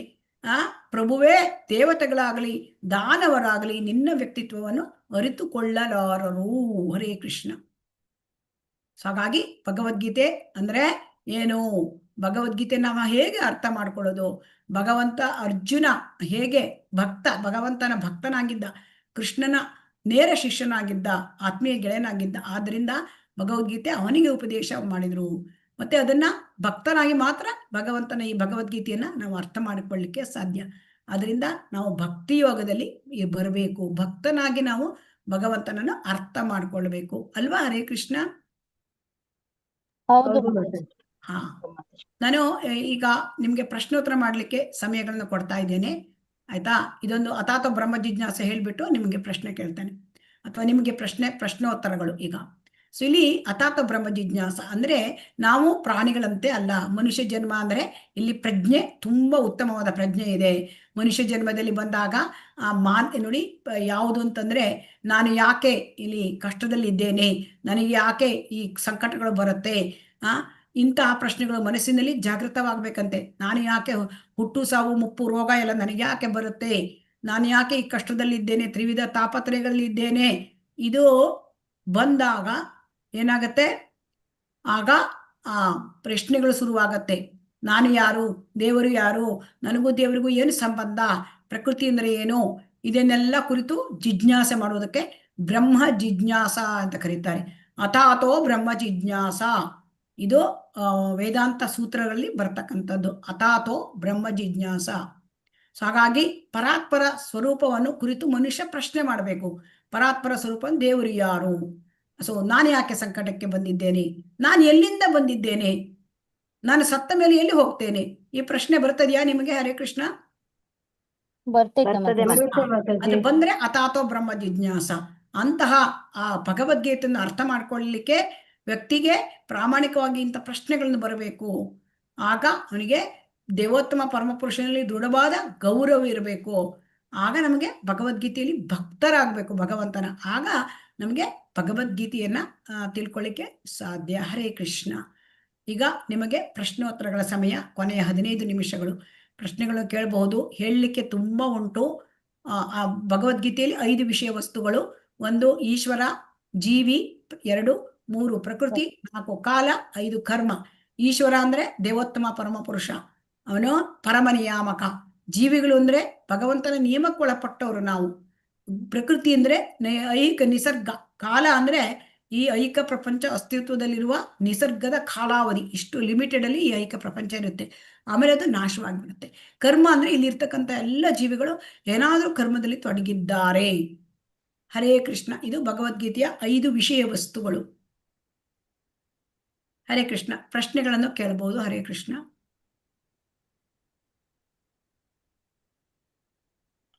ಹರೇ ಕೃಷ್ಣ. ಮಾತಾಜಿ, ನೀವು ಇದು ಒಂದು ಡೈರಿ ಇಟ್ಕೊಂಡು ಬರ್ಕೊಳ್ಳಿ, ನೀವೇನೇನ್ ಮಾಡ್ತೀರಾ, ಏನೇನ್ ಓದ್ತೀರಾ ಅಂತೆಲ್ಲ ಅಂದ್ರಲ್ಲ ಮಾತಾಜಿ. ಅದನ್ನ ನಾವು ಸಬ್ಮಿಟ್ ಮಾಡ್ಬೇಕಾ ಮಾತಾಜಿ? ಇದೆ ನಾವೇನ್ ಮಾಡಿದ್ವಿ? ಇದೆ ನಿಮ್ಮ ಅಧ್ಯಯನ ಅಷ್ಟೇ. ಸರಿ. ನೀವು ಅಧ್ಯಯನ ಮಾಡ್ಕೊಳ್ಳಿಕ್ಕೆ ಹೇಗೆ ನಾನು ಸ್ಟ್ರೀಮ್ ಲೈನ್ ಮಾಡ್ಕೋಬೇಕು, ನಾನು ಹೇಗೆ ಸಿಸ್ಟಮ್ಯಾಟಿಕ್ ಆಗಿ ಅಧ್ಯಯನ ಮಾಡಬೇಕು. ನಾನಿವತ್ತು ಭಗವದ್ಗೀತೆ 1ನೆಯ ಇದನ್ನ ಯಥಾರೂಪದ ಈ ಒಂದು ಇವಾಗ ನಾವು ಏನು ಸ್ಟಡಿ ಮಾಡಿದ್ವಿ, ನಾವು ಪ್ರಸ್ತಾವನೆ ಇದನ್ನ ನೀವು ಓದ್ಕೊಳ್ಬೇಕು. ಪ್ರಸ್ತಾವನೆ ಮುಂದಿನ ವಾರ ಅಧ್ಯಾಯ 1 ಪ್ರತಿಯೊಂದು ಶ್ಲೋಕ ಪ್ರತಿಯೊಂದು ಭಾವಾರ್ಥವನ್ನು ಕೂಡ ಓದ್ಕೊಂಡು ಬಂದಿರಬೇಕು. ಮುಂದಿನ ವಾರ ಅಧ್ಯಾಯ 1. ಹರೇ ಕೃಷ್ಣ. ಮತ್ತೆ ಈ ಪ್ರಸ್ತಾವನೆಯಲ್ಲಿ ಗೀತಾ ಸಾರ ಸಂಗ್ರಹ ಗೀತಾ ಮಹಾತ್ಮ್ಯ ಅದು ಬರುತ್ತೆ. ಹರೇ ಕೃಷ್ಣ. ಪ್ರಶ್ನೆಗಳೇನಾದ್ರೂ ಇದೆಯಾ? ಹರೇ ಕೃಷ್ಣ. ಹರೇ ಕೃಷ್ಣ ಮಾತಾಜಿ. ಹೇಳಿ ಮಾತಾಜಿ. ನಾವ್ ಇದನ್ನ ಯಾವ ರೀತಿ ಪಾಯಿಂಟ್ ಮಾಡ್ಕೊಳ್ಳೋದು, ನೋಟ್ಸ್ ಮಾಡ್ಕೊಳ್ಳೋದು ಮಾತಾಜಿ? 1 ನಿಮಿಷ ನಾನು ಸ್ಟಾಪ್ ಮಾಡ್ತೇನೆ, ಲೈವ್ ಸ್ಟ್ರೀಮ್ ಸ್ಟಾಪ್ ಮಾಡ್ತೇನೆ. ವಾಂಚಾ ಕಲ್ಪತರುಭ್ಯಶ್ಚ ಕೃಪಾ ಸಿಂಧುಭ್ಯ ಏವ ಚ ಪತಿತಾನಾಂ ಪಾವನೇಭ್ಯೋ ವೈಷ್ಣವೇಭ್ಯೋ ನಮೋ ನಮಃ. ಹರೇ ಕೃಷ್ಣ ಹರೇ ಕೃಷ್ಣ ಕೃಷ್ಣ ಕೃಷ್ಣ ಹರೇ ಹರೇ, ಹರೇ ರಾಮ ರಾಮ ರಾಮ ಹರೇ ಹರೇ. ಶ್ರೀ ಶ್ರೀ ರಾಧಾ ಗೋವಿಂದ ಕಿ ಜೈ, ಶ್ರೀ ಶ್ರೀ ಗೌರನಿತಾಯ್ ಕಿ ಜೈ, ಶ್ರೀಲ ಪ್ರಭುಪಾದ ಕಿ ಜೈ. ಹರೇ ಕೃಷ್ಣ. ನಿಮ್ಮ ಪ್ರಶ್ನೆಗಳನ್ನು ಕೇಳಬಹುದು. ಹರೇ ಕೃಷ್ಣ. ಮಾತಾಜಿ ಅಟೆಂಡೆನ್ಸ್ ಲಿಂಕ್ ಕಳಿಸು.